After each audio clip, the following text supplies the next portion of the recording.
안녕하세요. 저는 현재 서울 연희동에서 살고 있는 40대 여자입니다. 최근에 복잡한 사건이 해결되고 어느 정도 여유가 생겨서 사연을 신청하게 되었습니다. 지금 생각해봐도 너무 어이가 없는 일이라 저는 뇌가 없는 사람인 줄 알았습니다. 3년 전에 아주버님이 늦은 결혼을 했었는데 10년간 결혼 생활을 하면서 지켜본 결과 왜 여자가 생기지 않는지 이해가 될 정도로 어느 여자가 봐도 정말 한심해 보이는 사람이었습니다. 게으르고 하는 거 없이 맨날 짐에만 처박혀서 컴퓨터 앞에서 떠나지 않는 아주버님을 어느 여자가 좋아하겠어요. 시부모님한테 재산이 많다 보니 그거 하나 믿고 아무것도 하지 않았습니다. 시댁 집안에서 제일 불필요한 사람이었고 차라리 없는 게 속 편할 정도로 시부모님도 이미 두 손 두 발 들고 포기한 상태였죠. 저는 그런 아주버님이 도대체 무슨 생각으로 사는지 이해를 할 수가 없었어요. 주어진 삶이 여러 번 있는 것도 아니고 시간을 되돌릴 수 없는 한 번뿐인 인생인데 그 시간을 너무 아깝게 허비를 하는 것 같아 모두가 시댁에 모여 식사를 할 때 아주버님한테 하고 싶은 일이 있는지 슬쩍 말을 던졌습니다.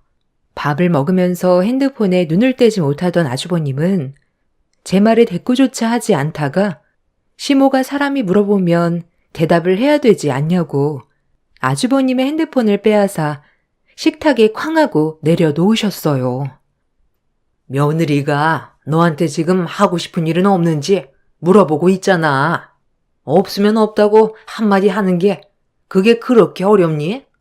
눈 떠서 눈 감을 때까지 핸드폰 아니면 방에 처박혀서 컴퓨터나 하고 있으면서 뭘 잘난 게 있다고 사람 말을 무시해. 너한테 밥값 나가는 것도 아까우니까 그만 처먹고 방으로 들어가라. 아, 알았다고요. 그만 좀 뭐라고 하세요. 저는 뭐 이런 삶을 살고 싶어서 이러는 줄 알아요? 조금만 해도 흥미를 잃어버리니까 의욕이 안 생기는 것 뿐이잖아요. 저도 나중에 하고 싶은 일이 생기겠죠. 지금은 때가 아니라서 그런 것 뿐이라고요. 알아서 할 테니까 저 좀 제발 그냥 놔두세요. 그리고 재수씨, 원래 오지랖이 좀 있나 봐요. 남의 일에 왜 이렇게 간섭이 많아요? 내가 재수씨 일에 참견한 적 있어요? 그 말투 정말 가식처럼 느껴지니까 앞으로 내 앞에서 말 좀 조심해줘요. 형, 무슨 말을 그렇게 해? 이 사람도 가족이고 형이 걱정돼서 하고 싶은 일은 없는지 물어보는 게 잘못됐어? 걱정해주는 사람한테 가식이라고? 형이 지금 사는 꼴을 봐봐. 나이 40 넘어서 여자 하나 제대로 만나지도 못하고 일도 끈덕지게 못해선 1년도 못 버티고 뛰쳐나와 아버지 어머니가 힘들게 벌어놓은 돈만 축내면서 살고 있잖아. 이 세상에서 제일 한심한 사람이 형이라고. 제발 정신 좀 차려. 부모님 마음에 대못을 박으니까 좋아? 장남이면 장남답게 행동을 해. 아버지, 더 이상 저런 형편없는 놈 받아주지 마세요. 우리 집안에 있어봤자 도움도 안 되는 놈인데 뭐하러 끼고 살아요. 등 따시고 배부르니까 평생 놀고 먹을 생각만 하는 것 같은데 저런 놈은 고생 좀 해봐야 된다고요. 오래간만에 집에 오는 건데 저도 편하게 있다가 가고 싶다고요. 아주버님 때문에 다들 지쳐 있었고 집안 분위기는 난리도 아니었어요. 이런 심각한 상황 속에서 본인은 무엇을 잘못했는지 전혀 느끼지 못하고 있었고 시부모님의 감정이 격해지면서 아주버님과 언성을 높이게 되자 갑자기 집을 나가겠다면서 방으로 들어가더니 짐을 챙기기 시작했어요. 너 정말 대책 없구나. 이대로 나가면 문제가 해결되니? 왜 이렇게 정신을 못 차리는 거야? 네가 지금 정상적인 삶을 살고 있지 않으니까 문제가 계속 커지는 거잖아. 너 이대로 나가잖아? 신용카드 다 정지시켜버리고 냉전 한 푼 없이 내쫓길 줄 알아. 너 때문에 집안이 흔들리고 있는데 계속 대책 없이 행동할 거야? 우리 집안의 장남이면 장남답게 행동을 하라고. 끝까지 고집 부린다 이거지? 지가 미리 내놔. 안 내놔? 여보, 당장 카드사에 전화해서 저놈이 가지고 있는 카드 전부 다 정지시키고 앞으로 집에는 훨씬도 하지 못하게 만들어요. 나는 우리 작은 아들이랑 며느리만 있으면 되니까 다시는 내 눈앞에 나타나지 마. 네, 알겠어요. 저도 그렇게 할 생각이에요. 이 지긋지긋한 집구석에서 살 바엔 차라리 밖에 나가 굶어 죽는 게 훨씬 낫겠네요. 다시는 찾아오지 않을게요. 아주버님은 시부모의 마음에 비수를 꽂아버렸고 그렇게 짐을 챙겨 뒤도 안 돌아보고 조금의 망설임도 없이 집 밖으로 뛰쳐나가 버렸어요. 시모는 대책 없는 아주버님의 뒷모습을 바라보면서 그 자리에 털썩 주저앉아 오열을 하셨고 그날 이후 전화기는 꺼진 채로 어떠한 연락도 없었습니다. 시모는 정신적으로 많이 힘드셨는지 몸져 누우셨고 남편과 저는 시부모님이 많이 힘들어하셔서 저희 부부가 챙겨드릴 수 있는 건 신경 써드리려고 시간 날 때마다 시댁에 가서 집안일을 봐드렸네요. 아주버님은 집을 떠난 뒤 시부가 카드를 정지시켰는데도 어디서 뭘 먹고 사는지도 도와달라는 전화는 일절 없었습니다. 시간이 지날수록 시부모님은 불안해하셨지만 저희는 정신 차릴 때까지 절대로 받아주면 안 된다고 단호하게 행동하시게끔 중간에서 방향을 잡아드렸어요. 저희 부부는 지금의 기회를 놓치게 된다면 두 번 다시 아주버님의 안 좋은 버릇을 절대로 고칠 수 없다고 판단했어요. 시부모님 또한 저희 마음을 이해해 주셨는지 아주버님한테 먼저 연락이 올 때까지 힘든 시간들을 버텨오고 있었습니다. 그렇게 일주일이 지나고 한 달이 지나니 어느새 6개월의 시간이 흘러버렸고 아주버님은 죽었는지 살았는지 조금도 알 수 없는 상황까지 오게 되었습니다. 결국 시부모님은 실종 신고를 넣은 뒤 소식을 기다리고 있었는데 어느 날 충격적인 일이 눈앞에 펼쳐지게 되었네요. 6개월간 연락도 없던 아주버님이 초인종을 누르고 집 안으로 들어왔는데 아주버님 얼굴을 봐서 놀란 것도 있었지만 그 등 뒤에 한 여자가 조심스럽게 고개를 내밀면서 어색한 미소와 함께 시부모님과 저희 부부에게 인사를 했어요. 갑자기 이게 무슨 일이니? 그동안 어디서 어떻게 살아왔길래 연락도 없이 찾아온 거야? 너는 아빠 엄마가 걱정할 거라는 생각은 안 해봤어? 오죽했으면 실종 신고까지 했었다고. 도대체 6개월 동안 어디서 뭘 한 거야? 그리고 뒤에 있는 그 아가씨는 누구니? 설마 너 사고 치고 들어온 건 아니지? 아, 사고라뇨. 무슨 말을 그렇게 하세요? 저희는 서로 진심으로 사랑하는 사이라고요. 이제 저도 정신 차렸고 앞으로 열심히 살아보려고 다시 온 거니까 자리 좀 잡게 지원 좀 해주세요. 우리 진주가 임신을 했거든요. 늦은 나이에 만나 서로 사랑을 확인했고 앞으로 저도 제대로 된 인생을 살아보고 싶어요. 임신? 6개월 동안 연락 한 통 없다가 갑자기 나타나서 임신한 여자를 데려와? 그럼 내가 좋다고 받아줄 줄 알았니? 너는 어떻게 엄마의 마음을 하루라도 편하게 만들어주질 않는 거야? 차라리 엄마가 죽는 게 낫겠다. 이런 걸 보려고 힘들게 네 뒷바라지 해준 줄 아니? 지원이고 뭐고 너 줄 돈 없으니까 당장 나가. 이제 정신 차리고 정말 잘 살아보려고 왔는데 그냥 좀 믿어주고 받아주면 안 되는 거예요? 아버지가 원하는 며느리도 데리고 왔잖아요. 거기에다가 바로 손자까지 볼 수 있게 애까지 만들어 왔는데 이대로 내치면 두 분 마음이 편하겠어요? 앞으로 아버지가 하시는 사업 제가 이어받을 수 있게 옆에서 배울 테니까 저 좀 받아주세요. 인간답게 살고 싶어 큰맘 먹고 왔는데 정말 그냥 가요? 이 사람 뱃속에 손자가 자라고 있는데 그냥 가냐고요? 형은 참 속 편하게 산다. 6개월 동안 연락 한 통 없이 자기 하고 싶은 대로 하고 살다가 이제는 애까지 만들어 왔으니 다시 받아달라고? 아직까지 정신 못 차렸네. 아버지, 엄마, 제가 뭐라고 그랬어요? 전혀 신경 안 써도 된다고 그랬죠? 아버지가 카드 정지시켰을 때 눈 하나 깜빡하지 않았던 이유가 다 있다니까요. 벌써 뒷주머니 차고 있었기 때문에 두려운 게 없었겠죠. 그동안 빼돌린 거 다 쓰고 돈 떨어졌으니까 온 거겠지. 내 말 맞잖아. 형 같은 쓰레기는 우리 부모님 돈 가져갈 자격이 없어. 조금의 예상하지 못했던 전개가 펼쳐져서 가족들 모두 엄청난 충격을 받은 상태였어요. 시부모님께서는 아주버님의 대책 없는 행동에 많은 실망을 하셨고, 시모는 결국 혈압이 오르셨는지 머리를 부여잡고 소파에 털썩 앉으셨습니다.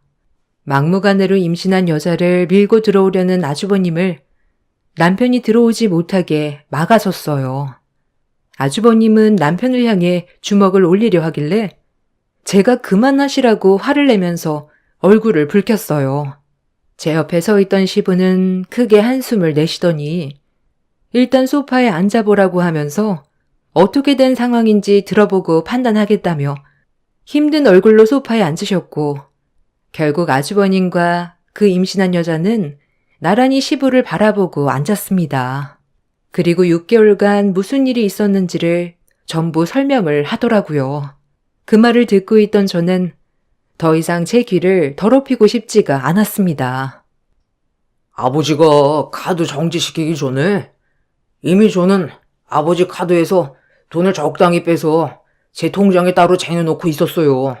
너무 많이 빼면 안 좋은 말 듣게 될까봐 혹시 모를 일을 대비해 조금씩 모아두고 있었는데, 그때 한바탕 난리가 난 뒤 집을 나갔을 때 모아두었던 돈을 전부 현금으로 빼놓은 뒤 조금씩 쓰고 있었어요. 분명 제가 연락도 없이 잠적을 하게 되면 찾게 될까봐 미리 돈을 인출해서 현금으로만 가지고 있던 거예요. 그렇게 홀로 지내다가 매번 아침마다 방문하던 카페에 유리창으로 되어 있는 현관이 깨져 있더라고요.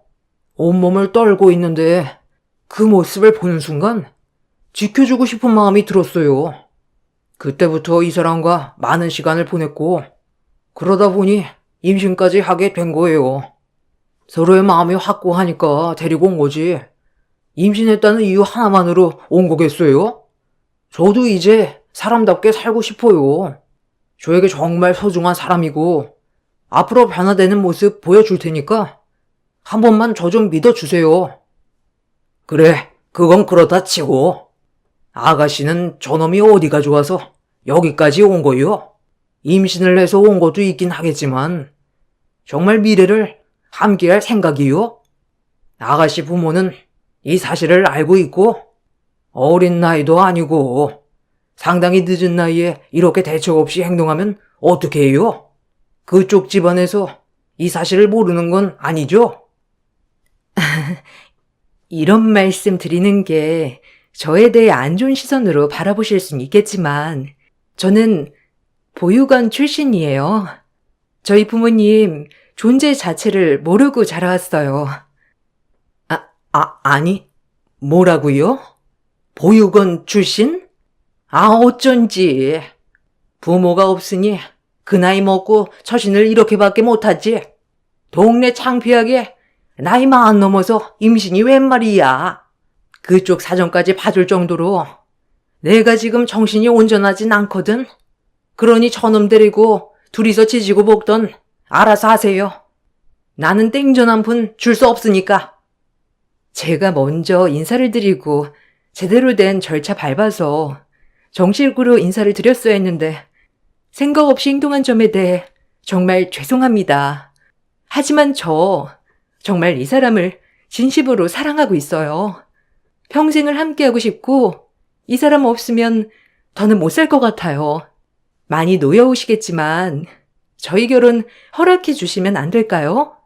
이 사람이 그동안 못했던 거 제가 대신 앞으로 2배, 3배 더 잘하도록 할게요. 6개월 동안 얼마나 마음고생이 심하셨겠어요. 제가 준하 씨 꼭 사람 만들어 놓을 테니까 한 번만 믿어주세요.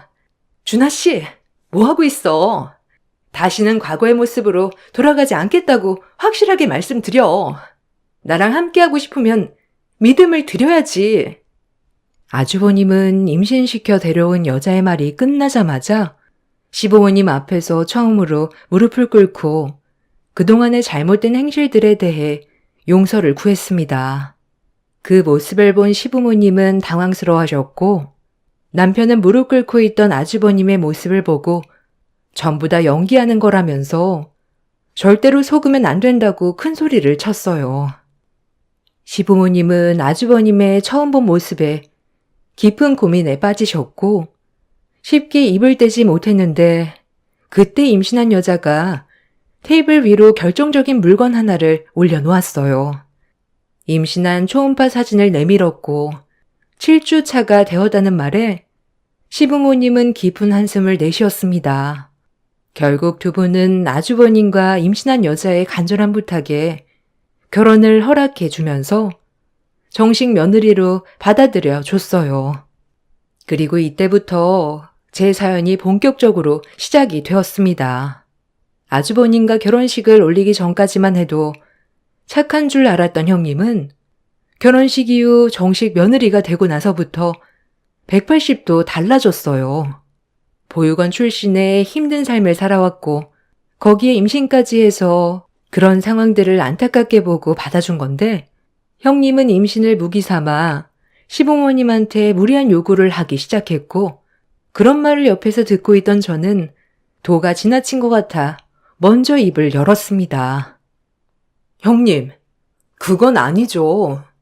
뱃속에 있는 아이가 장손이라고 비싼 아파트를 해달라는 게 말이 된다고 생각해요? 지금 사는 아파트도 충분히 넓고 좋은 곳이잖아요. 동서, 내가 지금 동서랑 대화하는 거 아니잖아. 어머님이랑 대화 중인데 왜 끼어들어? 잠깐 자리 좀 비켜주지. 동서 때문에 방해되잖아. 형님이 식구로 들어온 지 얼마나 됐다고 어머님한테 말도 안 되는 가격대의 아파트를 해달라는 거예요? 며느리로 받아들여준 것도 감사하게 생각해야죠. 동서는 원래 남이 말할 때 끼어드는 게 전문이야? 내가 어머님이랑 단둘이 대화하고 싶다고 했었잖아. 어머님, 동서 좀 밖으로 나가라고 하면 안 될까요? 그래. 일단 작은 애는 잠깐 거실에 있어라. 무슨 이유 때문인지 한번 드러나 보자. 너무 터무니없이 무리한 요구를 하면 나도 들어주는 건 힘들다. 시모와 형님의 대화에 제가 끼어들자 저를 불편하게 생각하면서 자기가 원하는 방향대로 흘러가지 않자 기분이 많이 안 좋았는지 시모에게 불만을 털어놨고 가족의 분열을 원하지 않았던 시모는 저보고 잠깐 나가 있어달라면서 형님이 구체적으로 무엇을 원하는지 들어보고 싶어 하셨어요. 결국 저는 시모의 말대로 방에서 나와 거실에 앉아 있었는데 형님이 도대체 무슨 생각으로 시모에게 아파트를 해달라는 말을 한 건지 자세하게 들어보려고 방문에 귀를 기울였습니다. 어머님, 지금 가지고 계신 아파트 이번에 입주자가 이사 가면서 새 입주자가 아직 들어오지 않았다면서요? 저도 어제 그이한테 들었거든요. 지금 살고 있는 집, 곧 태어날 아이랑 살기엔 좀 적응감이 있는 것 같아서요. 그래도 34평이면 아무래도 아이한테 필요한 물건 들여놓다 보면 34평도 많이 작잖아요. 그리고 살짝 외곽 지역이라 좀 더 번화가에서 생활하고 싶은데 어머님이 가지고 계신 아파트가 딱 시내 중간에 있잖아요. 거기에다가 50평이면 저희 세 식구 정말 넓게 사용할 수 있을 것 같아요. 그리고 저는 더 나이 들기 전에 아이 하나 더 낳을 생각이었는데 어머님이 지원만 해주시면 둘도 아닌 셋도 낳을 수 있어요. 힘 닿는 데까지 많이 낳아서 시끌벅적한 대가족 만들 테니 저희 좀 도와주시면 안 될까요? 아버님이 하시던 일 정리하셨다면서요.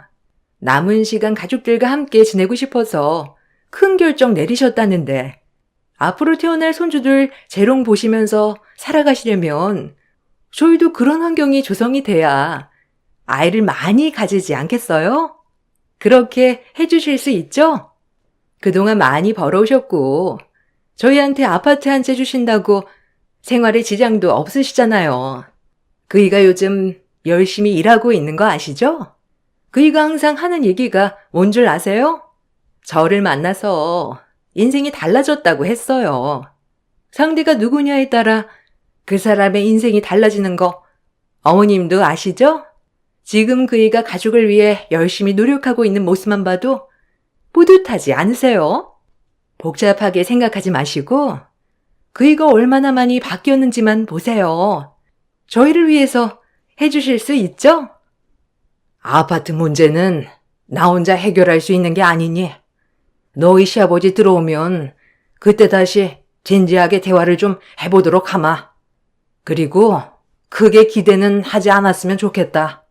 너무 뜬금없이 아파트 얘기가 나와서 많이 당황스럽기도 한데 너희들이 지금 살고 있는 위치가 많이 불편하고 힘들다고 하지만 그 집도 너희들이 살기에는 괜찮은 집이거든.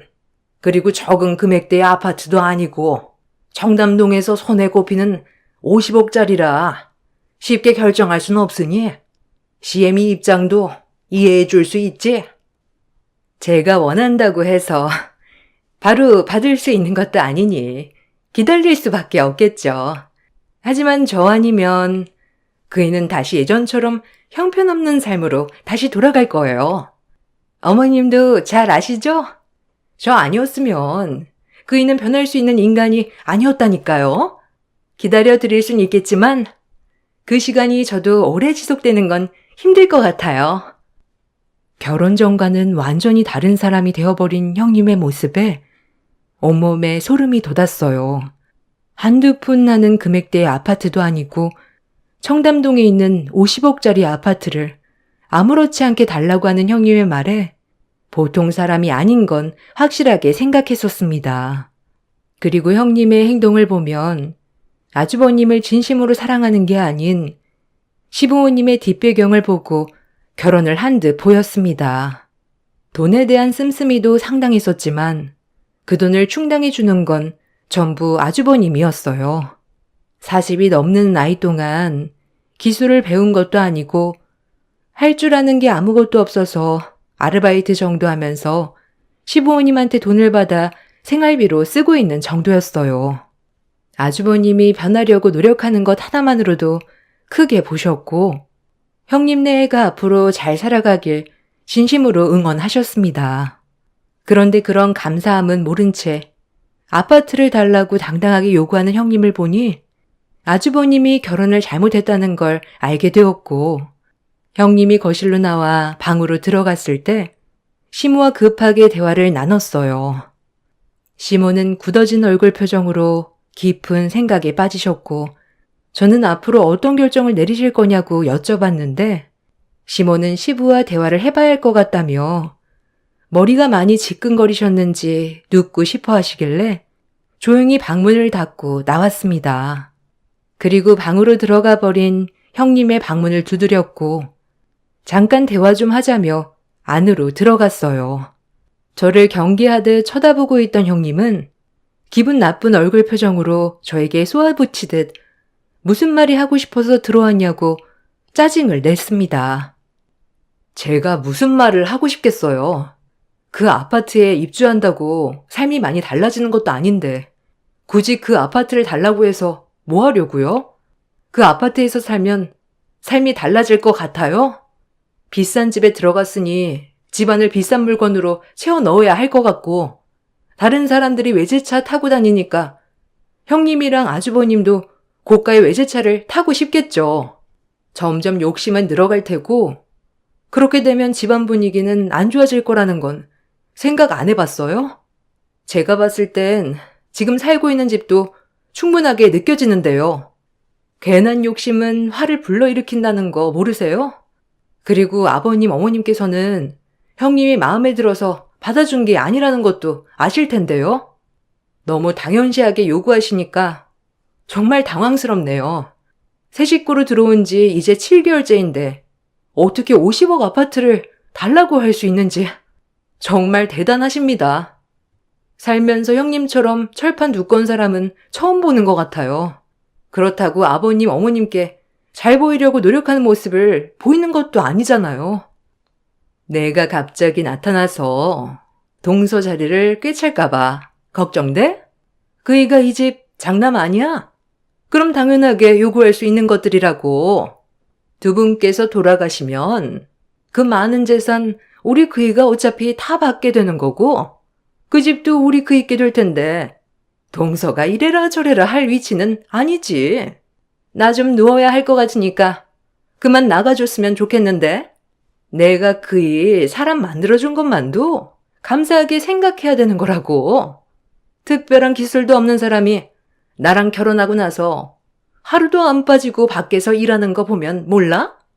전 재산을 줘도 모자랄 판에 재산도 엄청 많은 집안에서 그이랑 곧 태어날 아이를 위해 50억짜리 아파트 하나 달라는 게 동수한테 싫은 소리 들어야 될 정도로 내가 실수했다고는 안 보이네. 그리고 나 임신한 거 안 보여? 노산이라 조심해야 되는데 동서 때문에 스트레스 받아서 유산이라도 하면 책임질 거야?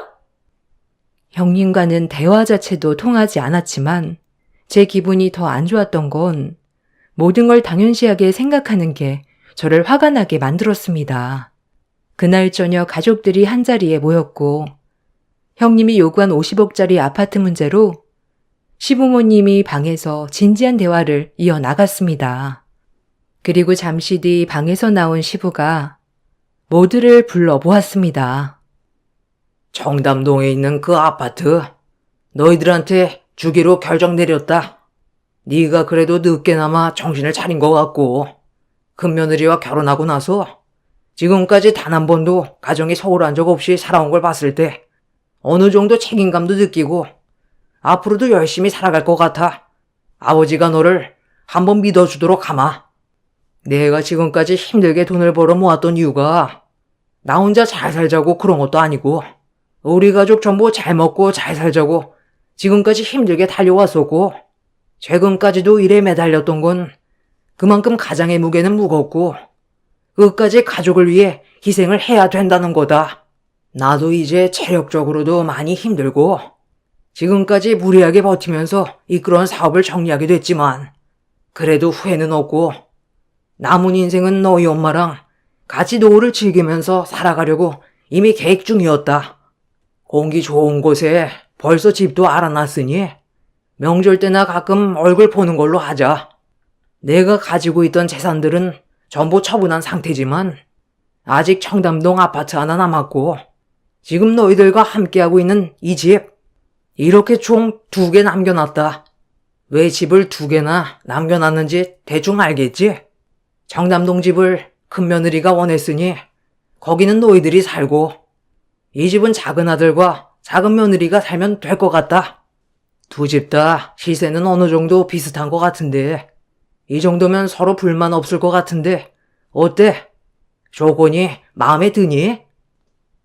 아버님, 잠깐만요. 그러니까 청담동 아파트를 이 사람한테 주시겠다는 거죠? 그런데 이 집은 왜 서방님한테 주려는 건데요? 연희동 집값도 상당히 비싼 걸로 알고 있는데 조건이 똑같으면 그건 좀 불공평한 거 아니에요? 그래도 이가 장남인데 똑같이 나누는 건 아닌 것 같아요. 다른 거라도 더 얹어 주셔야죠. 형수님, 이제 그만 좀 하시죠. 지금 받는 것도 상당히 가분하다는 거 모르세요? 동네에서 작은 카페 하나 운영해 오다가 우리 형 만나 인생 폈으면 감사하게 받고 조용히 입 다물고 있으면 되지. 뭘 잘났다고 더 달라고 입을 벌리고 있어요. 우리 아버지가 큰맘 먹고 내린 결정에 초칠 거예요? 너 형수한테 그게 무슨 말버릇이야? 너 형수가 틀린 말 한 것도 아니잖아. 아버지가 가지고 계신 재산이 월등하게 많으니까 좀 더 달라는 거잖아. 형이 뭘 안다고 그래? 지금 우리가 누리고 있는 모든 것들이 당연한 거야? 아버지의 피와 땀이 묻어있는 재산들이라고. 밖에 나가서 하루 종일 일하고 들어와 꼴랑 300원짜리 받는 주제에 50억짜리 아파트 한 채 주면 감사하게 생각하고 엎드릴 줄 알아야지. 돈에 환장했어? 아버지, 다 필요 없으니까 아무것도 주지 마세요. 저희도 받지 않을게요. 힘들게 철강 사업 이끌어 오시면서 형이 조금이라도 도와준 적 있어요? 회사 이어받을 생각도 하지 않고 집에만 처박혀 밥만 축내던 형한테 50억짜리 아파트 주면 분명 공중분해될 게 뻔하다고요. 자식 새끼 10손가락 깨물면 안 아픈 손가락 없다 하지만 그 자식 하나 때문에 집안 풍비박산 나는 건 시간 문제라고요. 꼴랑 7개월 일 좀 했다고 으스댔는데 형이 얼마나 오래 버틸 것 같은데? 내가 봤을 때 형은 50억 아파트 받는 순간 그거 처분하고 그 돈으로 흥청망청 생활하면서 쓰다가 전부 탕진하면 또 기어 들어와서 손 벌리겠지. 그때 형수님은 또 임신한 몸으로 들어와서 뱃속에 있는 손주 핑계대면서 우리 부모님 협박하려 들 거고 주머니 탈탈 털어 더 이상 나올 게 없으면 그땐 분명 가차없이 버릴 거야. 내 말이 틀려?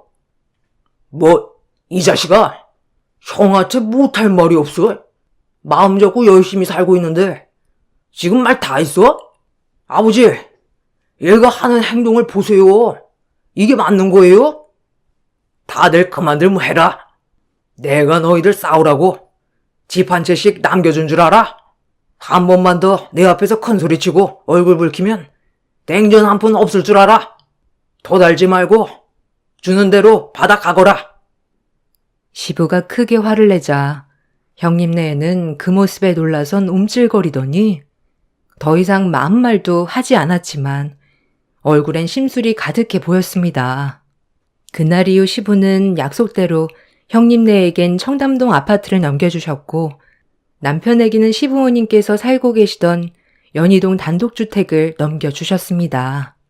그리고 시부모님은 제주도로 이사를 가셨습니다. 그동안 힘들게 살아오신 만큼 삶의 여유를 보내면서 살아가고 싶어 하셨어요. 그 선택을 존중했고 명절날 제주도에서 시부모님을 뵙게 되었죠. 형님 내외에는 명절날 얼굴 보는 것 말고는 따로 전화를 하거나 얼굴을 본 적은 없었어요. 이런 관계를 지속해오면서 살아가던 어느 날 남편에게 전화 한 통이 왔는데 갑자기 핸드폰을 떨어뜨리더니 무언가에 엄청난 충격을 받았는지 그 자리에 털썩 주저앉아 버리더라고요. 저녁 준비를 하던 저는 무슨 일이냐고 남편에게 물어봤지만 정신 나간 사람처럼 멍하니 있길래 제가 대신 전화를 받았는데 수화기에서 들려온 말은 저에게도 엄청난 충격을 안겨주었습니다. 시부모님 추락사고를 당해 급하게 응급실로 옮겨졌지만 병원에 도착하는 순간 두 분 다 한날 한시에 세상을 떠났다는 충격적인 상황을 설명해 주었네요. 정신이 온전치 않았던 저희 부부는 서둘러 공항으로 향했고 이 사실을 아주버님한테도 설명을 했어요. 저희가 먼저 도착해 시부모님의 모습을 확인했고 남편은 그 자리에 주저앉아 병원이 떠나갈 정도로 오열을 하며 가슴을 내리쳤습니다. 그리고 뒤늦게 도착한 형님네에도 시부모님이 돌아가신 거에 많은 충격을 받았는지 시부모님을 바라만 보고 있었어요.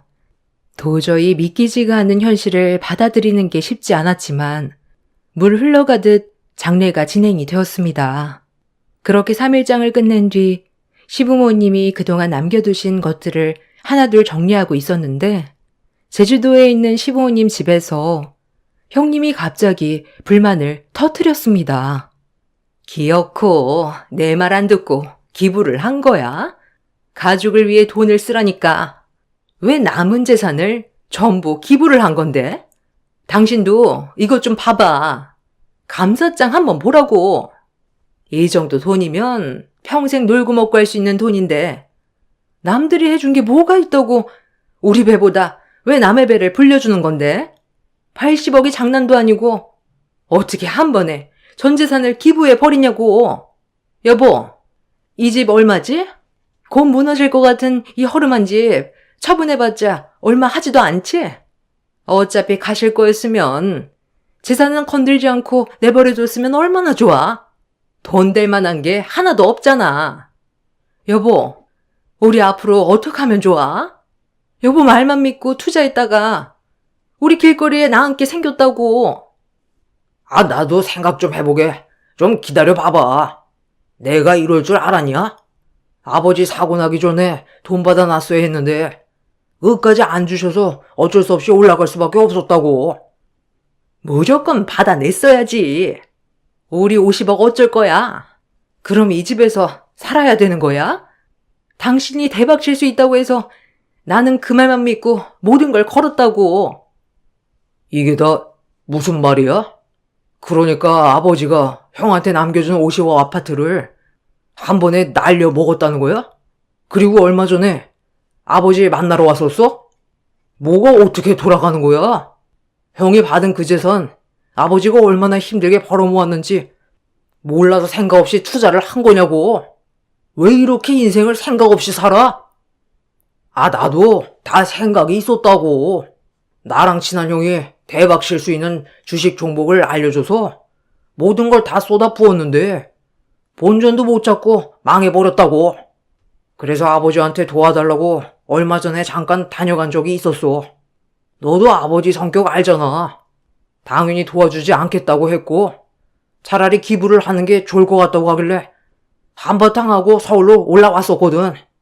그런데 갑자기 이런 상황이 생기니까 나도 지금 머릿속이 너무 복잡해서 어떻게 해야 될지 모르겠다. 정말 대책 없는 사람들이네. 아버님께서 주신 그 아파트가 얼마짜리인데 그걸 처분해서 모험할 생각을 하세요? 형님은 말렸어야 되는 거 아니에요? 둘 다 똑같으니까 지금까지 붙어 살겠지. 정말 한심한 사람들이네. 시부모님 떠나시고 남은 재산도 불우한 이웃에 기부할 거니까 그런 줄 아세요.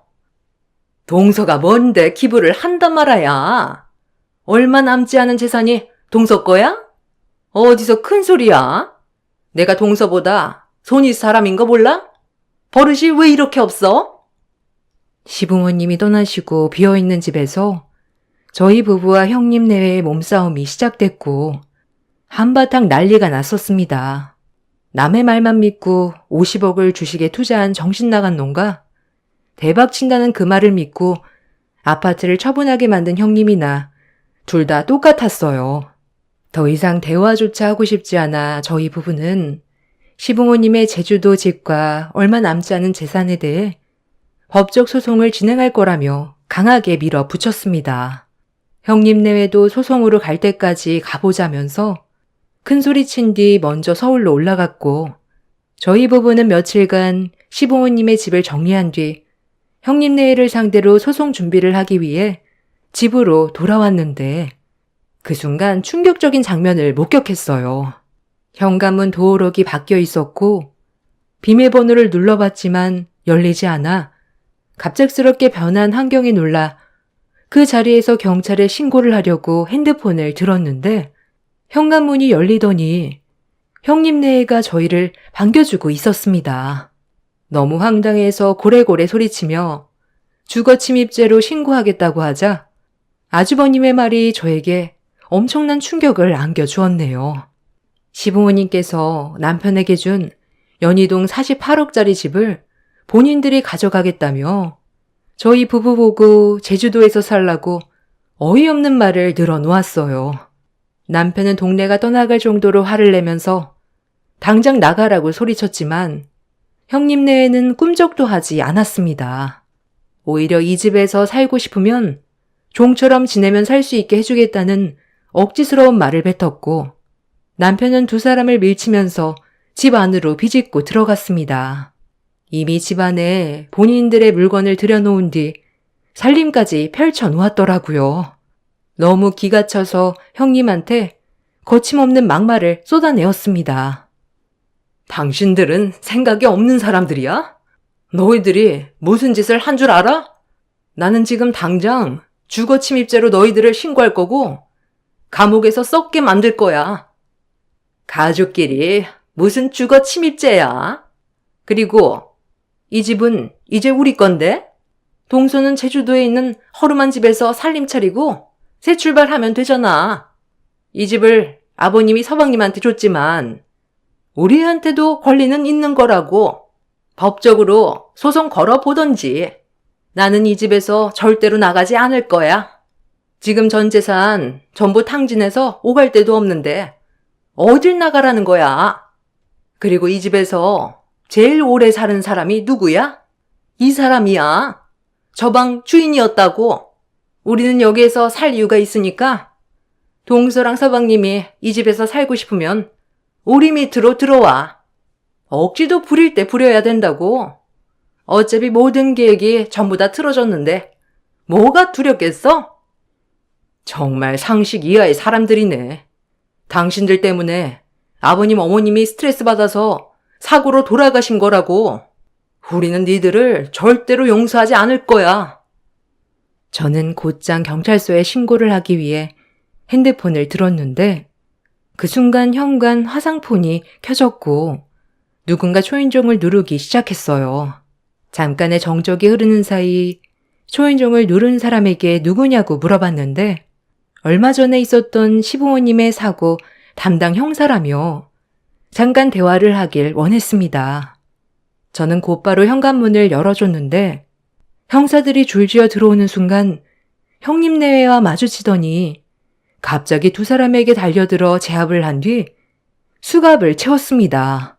순식간에 일어난 돌발 상황이라 아무것도 파악이 되지 않았던 저희 부부는 무슨 일이냐고 담당 형사에게 현재 상황에 대해 설명을 부탁했는데 담당 형사가 아무 말 없이 핸드폰을 꺼내 저희 부부에게 영상 하나를 보여준 순간 남편이 형님 내외를 개패듯이 발길질하며 무력을 행사했어요.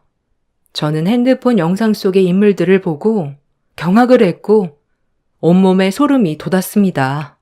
형님은 시부모님 차 앞에서 망을 보고 있었고 아주버님은 차 밑에 들어가 무언가를 만지는 듯 보였어요. 그리고 담당 형사가 저에게 보여준 증거물은 브레이크 선을 절단하고 던져버린 가위였습니다. 현장에서 멀리 떨어지지 않은 곳에서 발견을 했는데 지문 감식 결과 아주버님의 지문으로 확인이 되었고 그 말을 듣자마자 저 또한 제정신이 아니었습니다. 아주버님이 형님을 만나 결혼을 하면서 일자리를 알아봤는데 그 일이 바로 정비 일이었어요. 형님이 평생 직업이라면서 적극적으로 밀어붙였던 일이었죠.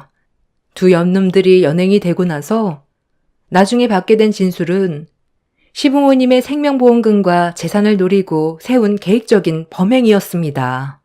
인적이 드문 저녁 시간을 틈타 CCTV가 비추지 않고 있는 사각지대에서 범행을 저지르려 했지만 미처 발견하지 못한 방범용 CCTV에 흔적을 남기게 되었던 거였습니다. 그리고 시부모님의 차량에 브레이크 선이 절단된 것도 확인을 할 수가 있었어요. 정말 상상도 못할 일이었고 돈 때문에 이런 말도 안 되는 범행을 저질렀다는 거에 그 인간들을 용서할 수가 없었습니다. 결국 두 연놈들은 계획적인 범행으로 시부모님을 돌아가시게 만든 죄에 대한 값으로 징역 25년형을 받았습니다. 무기징역보다 그 이상의 처벌을 받지 못한 거에 대해 너무 화가 납니다. 저희 부부는 아직까지 눈앞에 펼쳐진 현실을 받아들이지 못해 상당히 힘든 상태이고 형님의 아이를 저희 가족이 돌보고 있는 중입니다. 요즘 여러 가지로 생각이 너무 많아서 머리가 깨질 것 같지만 하나하나 풀어나가다 보면 언젠간 길이 보이겠지만 우울증을 극복하기란 쉽지 않은 것 같네요. 남편은 더 이상 이 땅에서 살고 싶지 않다면서 이민을 생각하고 있어요. 형님의 아이한테도 그게 정서적으로 더 좋을 것 같습니다. 아직 3살밖에 안 됐기 때문에 그냥 제 아들로 받아들이는 게 속 편할 것 같아요.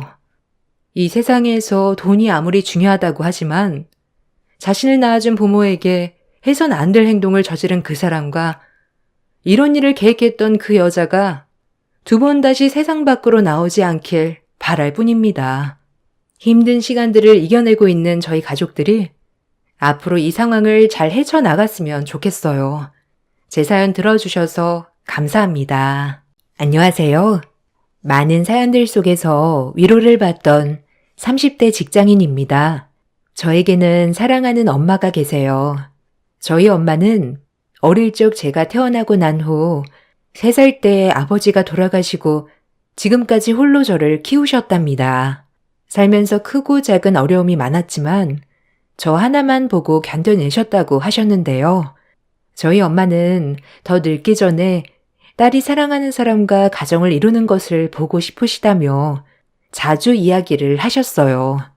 그러다 남편과 만나게 되었는데요. 남편은 같은 직장에 다니던 동료였답니다. 같이 오랫동안 일을 하면서 공감대도 많았어요.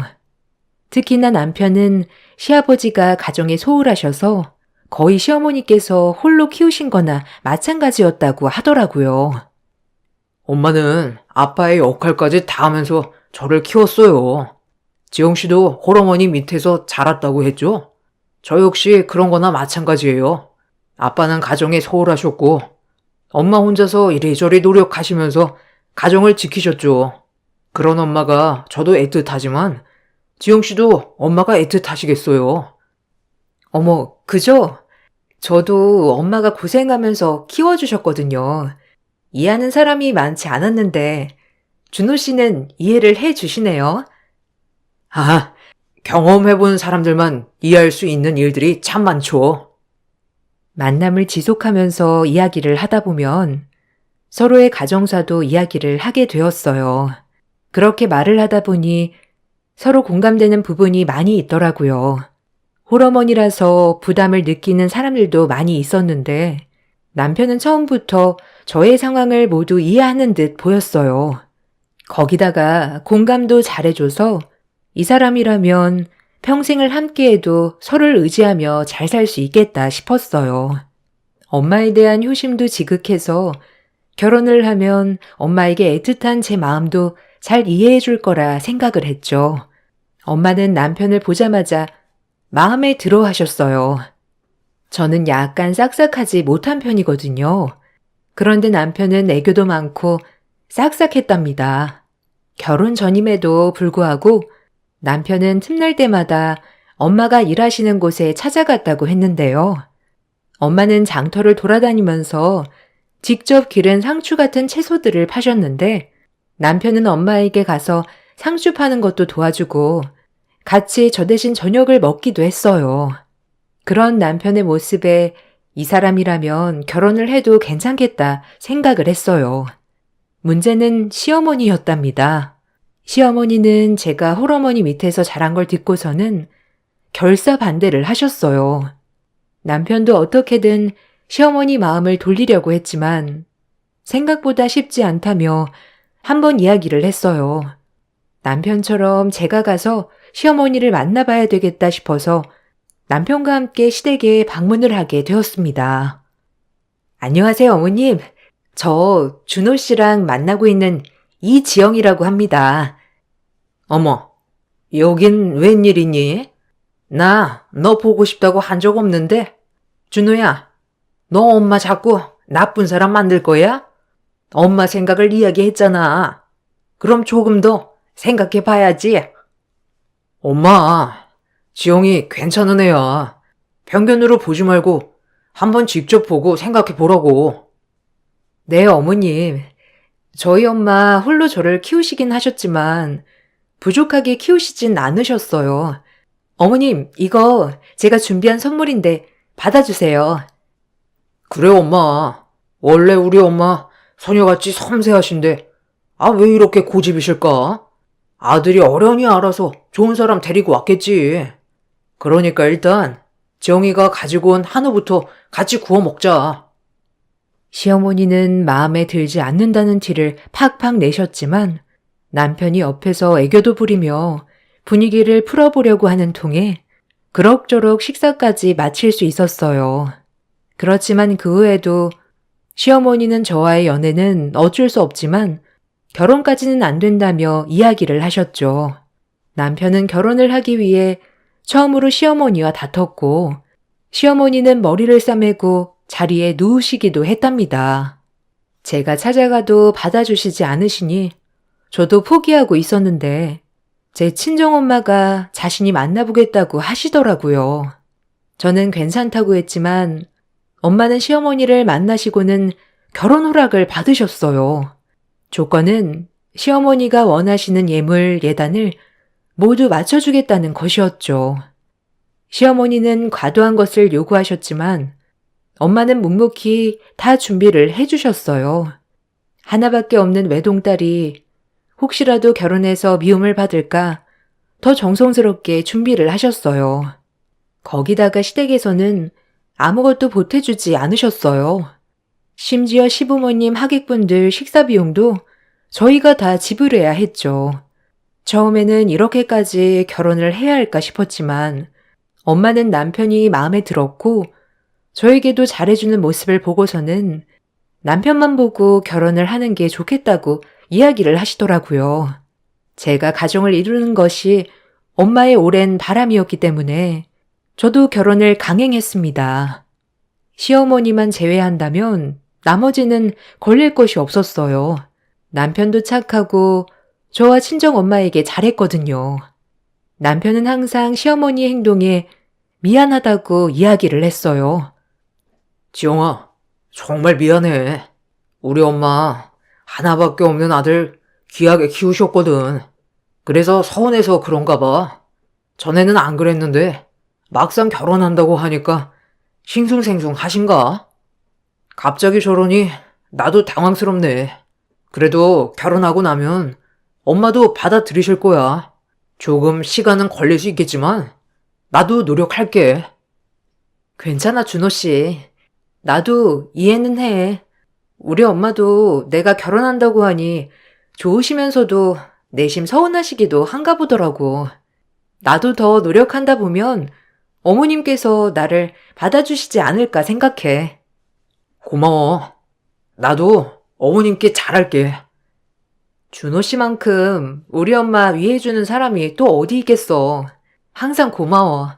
정말 친엄마처럼 우리 엄마 좋아해주고 도와줘서. 내가 딸인데 어쩔 때는 준호 씨가 우리 엄마 아들 같다니까? 남편은 저에게 항상 미안함을 표현했고 저는 그런 남편에게 고맙기도 했어요. 어떻게 보면 남편은 사랑하는 엄마의 말을 듣지 않고 저와 결혼을 한 것이었기 때문이죠. 시어머니는 결혼을 하고 나서도 저에게 따로 연락을 하거나 만나자고 하지는 않으셨답니다. 다만 남편은 저와의 관계를 개선하고자 시어머니가 만나자고 하면 항상 저를 데리고 나가곤 했어요. 그때마다 시어머니의 표정은 마치 제가 불청객이라도 된 양 불편해 하셨어요. 그렇지만 한 번에 관계를 개선할 수 없다 생각이 들어서 저도 많이 노력을 했답니다. 결혼 후 집에 한 번도 와보시지 않으셨던 시어머님은 언젠가 집으로 찾아오겠다며 남편에게 연락을 해 오셨어요. 궁금하실 수도 있겠다 싶어 알겠다고 했는데 시어머니는 저희 집을 보시면서 막말을 쏟아 부으시더라고요. 저희가 거주하고 있는 집은 제가 직장을 다니면서 쭉 살았던 집이었어요. 자가로 구입을 한 집이었지만 어쩐지 시어머니에게는 사실을 말하기 싫었어요. 예, 이 집은 전세니 월세니?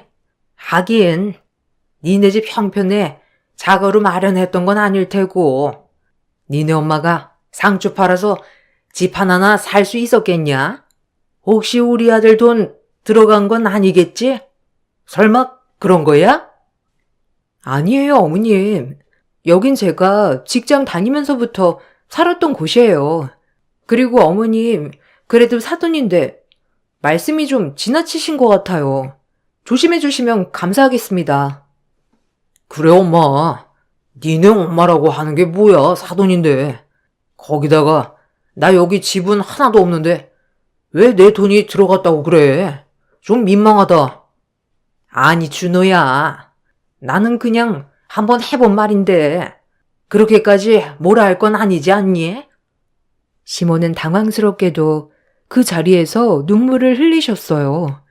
저도 남편도 당황스러웠지만 시모는 제가 하는 말에 상처를 받았다며 그 자리에서 나가버리시더라고요. 남편은 그대로 당황해하다가 어머님을 따라서 나가버렸어요. 저는 황당하고 어이가 없었지만 남편이 알아서 잘 달래주겠지 생각을 했습니다. 더군다나 시모의 말은 굉장히 경우가 없는 말이었기 때문에 저는 더욱더 시어머니의 행동에 화가 났답니다. 시어머니와 나간 남편은 한참이 되어서도 들어오지 않았어요. 문자를 보내보니 시어머니와 밥을 먹고 있다는 답이 오더라고요. 나중에 시어머니를 달래보내고 돌아온 남편은 무슨 말을 들었던 건지 시어머니 편을 들기 시작했어요. 엄마가 좀 잘못하긴 했지만 그렇다고 면전에서 그렇게 이야기하면 어떡해? 솔직히 지금 엄마가 지용씨 마음에 들어하는 것도 아니고 조금 진정할 수도 있잖아. 엄마가 그냥 장난으로 해본 말인데 그렇게 대꾸하니 너무 놀랬대. 나중에 엄마한테 사과 전화 드려. 내가 뭘 잘못했다고 사과를 드려야 되는 거야? 준호 씨는 우리 엄마가 시어머니 말하면서 니네 엄마라고 한 적 있어? 매번 우리 엄마는 사돈 어르신 안 사돈 하면서 항상 이야기를 하잖아. 너무하신 건 어머님이신데 어떻게 나보고 사과하라고 그래? 아니, 지용씨가 전적으로 잘못했다는 게 아니라 아유, 무슨 말을 못하겠다. 관계 개선하라고 엄마 모셔왔더니 노력은 하나도 안 하고. 준호 씨, 지금 상황이 다 내 탓이라는 거야? 저희는 결국 시어머니 때문에 결혼 후 처음 싸우게 되었어요. 다른 것도 아니고 시어머니 때문에 싸운다는 것도 황당했지만 무엇보다 갑자기 변한 남편의 태도에 생각이 정말 많아지더라고요. 다툼 후 며칠 후에 남편이 먼저 잘못했다며 사과를 해왔지만 한편으로 찝찝한 마음은 사라지지 않았답니다. 그 후에도 시어머니와 만나는 날이면 저는 예민해졌고 남편은 항상 조금만 참아달라는 말만 했었어요. 그나마 제가 참을 수 있었던 건 시아버지와 함께 만났을 때였어요. 시어머니는 이상하게 시아버지가 계실 땐 막말을 하시지 않으시더라고요. 거기다가 시어머니가 말실수라도 하는 날에는 시아버지가 굉장히 크게 화를 내셨어요. 얘, 너는 이런 거 많이 먹어봤니? 친정에서는 이런 거 먹어본 적 없지? 아, 당신은 무슨 말을 그렇게 해? 아주 그냥 입에서 나오는 말 중에 제대로 된 게 없어. 아, 조용하고 밥이나 먹어. 아니, 내가 뭘 이상하게 말했다고 그래요. 아유, 지영아, 미안하다. 원래 말을 생각 없이 하는 통에 나도 말하기 싫은데 너는 오죽하겠니? 한 귀로 듣고 그냥 흘려버려라. 당신도 사과해. 에휴, 미안하다. 남편이 예전에 한 이야기를 들었을 때에는 시부가 집에 애정이 전혀 없었고 일만 하시던 분이라고 하셨기 때문에 저는 시아버지의 행동에 더 깜짝 놀랐어요. 시어머니가 무얼 하든 신경도 안 쓸 거라 생각을 했는데 시모의 막말에 저 대신 화를 내주신 건 시아버지셨답니다. 남편은 그런 시아버지를 못마땅하게 쳐다보기만 했어요. 이때 왜 시아버지가 가정에 애정이 없었을까 조금은 이해가 되었던 것 같아요. 시어머니가 막말을 퍼부는 것이 너무나 불편해 언젠가는 남편에게 시어머니와 만나는 걸 자제하겠다고 이야기를 했어요. 시어머니도 남편을 보고 싶었을 뿐이지 그때마다 제가 나가면 더 싫어하셨거든요. 그래서 남편에게는 시아버지와 다 같이 보는 건 참석을 하겠지만 시어머니와 남편만 만나는 자리에서는 빠지겠다고 했습니다. 준호 씨, 나 당분간 시어머니랑 당신만 볼 때는 같이 자리를 안 했으면 좋겠어. 어차피 어머님도 나 보려고 하신 게 아니고 당신 보려고 하신 거잖아. 나도 갈 때마다 힘들고 시어머니도 스트레스 받아 하시니까 이게 나을 것 같아. 당신은 어떻게 생각해? 그래도 서로 자주 봐야 사이가 좋아지지 않겠어? 벌써부터 이렇게 포기해버리면 엄마가 불편하다고 나한테 이야기하는 것도 아닌데. 당신이 먼저 이렇게 피하면 엄마도 당황스럽지 않을까? 어머니, 항상 내가 같이 갈 때마다 불청객을 본 것처럼 보시는데 차라리 내가 없는 걸 좋아하실 거야. 지영씨, 당신 너무 당신 맘대로 생각하는 거 아니야? 엄마는 나한테 그런 말 한 번도 한 적이 없어. 왜 그런 생각을 하는 거야? 우리 엄마랑 가까워지려고 노력하는 거 아니었어? 아니면 어쩔 수 없이 갔던 거였어? 엄마도 별 불평 없이 보는데 왜 아랫사람인 당신이 이렇게 먼저 불편하다고 하는 거야? 당신 정말 실망이다. 그럼 어머님이 말을 이상하게 하실 때 당신이 좀 말려주던지. 상처는 매번 내가 받는데 어떻게 안 피해? 엄마가 언제 말을 이상하게 해? 당신이야말로 말을 너무 이상하게 하는데? 남편과의 오랜 언쟁 끝에 결국 저는 시어머니만 있는 자리에는 참석하지 않는 것으로 결론이 내려졌어요. 남편은 저의 태도에 못마땅해 했지만 저의 완강한 말을 듣곤 더 이상 이야기하진 않더라고요. 사실 생각해보면 시가도 그다지 잘 사는 편은 아니었어요. 시아버지는 말 그대로 가정의 최소한의 생활비만 주셨고 나머지 돈은 시어머니가 작은 옷가게를 운영하면서 충당하셨거든요. 그렇지만 시어머니가 버는 돈은 한계가 있었고 그러다 보니 정말 어마어마하게 절약을 하셨더라고요. 그나마 돈을 썼던 게 아들인 저희 남편 물건이었는데 그러다 보니 남편에 대한 애정이 더 애틋하셨던 것 같아요. 결혼을 하고 나서도 시가에 가면 소변을 보고 나서 물을 내리지 않은 채 그대로 있는 것은 그냥 일상이었어요. 거기다가 음식물은 절대 버리지 않으시고 남은 음식은 지저분해도 끝까지 다 먹어야 되었죠. 얘, 너 어차피 밥 많이 먹지도 않는데 이거나 나랑 먹어 치우자. 네? 어머님, 이거 못 먹는 것 같은데요? 그냥 버리시고 새밥이랑 반찬 같이 먹어요. 저도 남편이랑 새반찬 먹고 싶어요. 너는 없이 자란 애가? 왜 이렇게 아낄 줄을 모르니? 이것도 다 돈인데 너랑 나랑 먹어 치워야지. 어떻게 버릴 생각을 해? 얘 준호야, 얘 집에서도 그러니? 아낄 줄을 모르네. 아유, 못 사는 친정이라 제법 아낄 줄 알겠다 싶었더니만 너 준호가 번 돈 네가 다 쓰고 다니는 거 아니냐? 어머님, 저도 일하고 있어요. 거기다가 이건 아끼지 못하는 게 아니고. 어머, 얘 좀 봐라 준호야. 또 나한테 뭐라고 한다. 아유, 무서워가지고 무슨 말이나 하겠니? 준호야, 얘 진짜 무섭다. 그지? 지영씨, 이제 그만해. 그거 그냥 내가 먹을 테니까 당신은 여기 앉아서 이거 먹어. 그럼 됐지? 아유, 준호야, 네가 왜 이런 걸 먹어? 그냥 새밥 먹어. 이거 뒀다가 엄마가 먹을게. 밖에서 고생하는 남편 위할 줄도 모르고 너 정말 대단하다. 아유, 엄마, 그만하고 앉아서 밥 드세요. 지영이가 뭘 몰라서 그래. 시어머니는 매번 제가 못 사는 집에서 자랐다며 무시하기 일쑤였어요. 거기다가 못 사는 집에서 자라서 이런 음식들도 거부감 없이 먹을 거라고 생각하셨나 보더라고요. 저도 처음에는 시가에 가서 밥을 먹기도 했지만 매번 남은 음식은 저한테 주시는 바람에 그 뒤로는 시가로 가는 발걸음을 줄였답니다.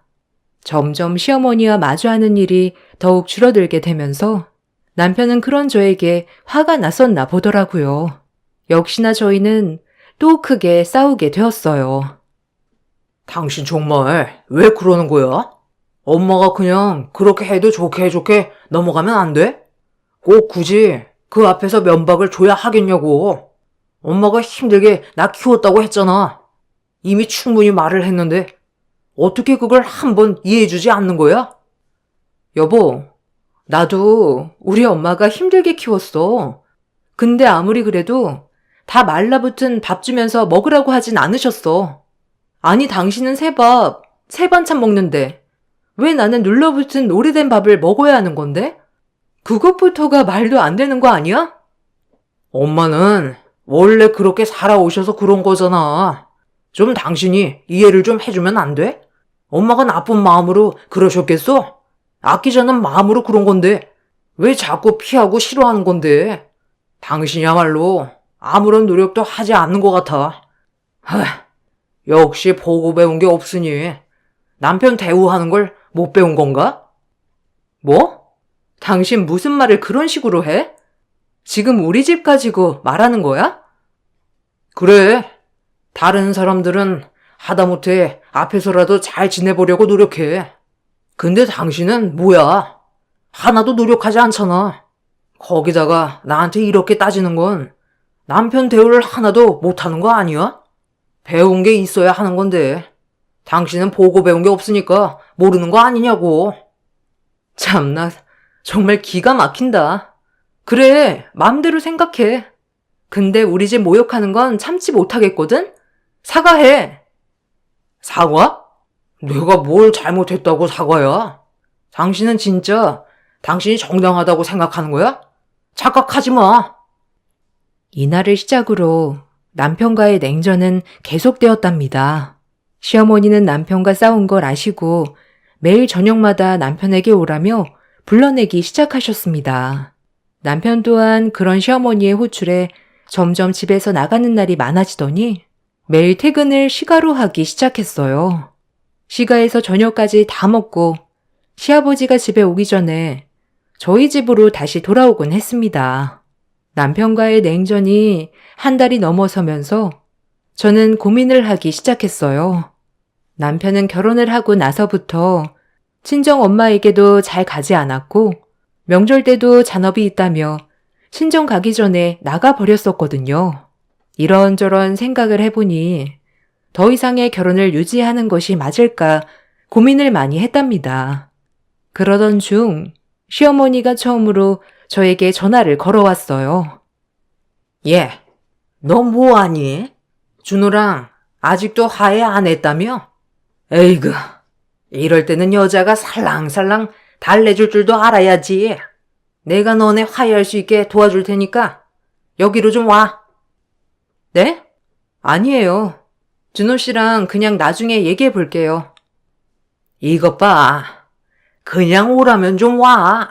준호도 온다고 하니까. 여기가 어디냐면 우리 아파트 옆에 공터 있지? 거기서 장터가 열린다더라. 구경거리 많다고 하니까 여기서 밥도 먹고 하면서 풀어보자. 이따 3시까지 오렴. 시모는 뭔가 신이 난 목소리로 일일 장터로 오라고 연락을 해 오셨답니다.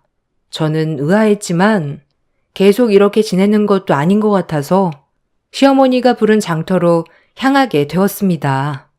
가보니 남편은 시어머니와 이미 와 있더라고요. 시어머니는 저를 발견하고 신이 난 얼굴로 제 팔을 끌고 가셨습니다.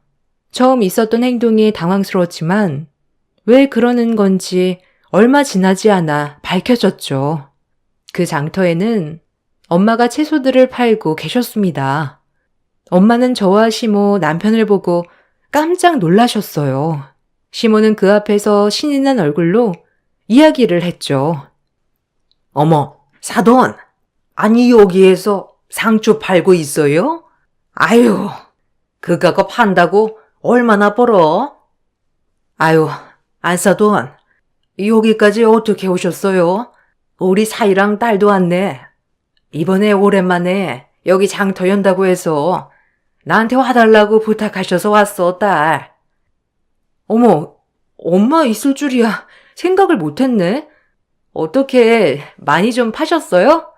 내가 좀 도와줄까? 아유, 아니야. 그냥 쉬엄쉬엄 재미삼아 파는 거지. 아이고, 재미삼아 팔면 어째요?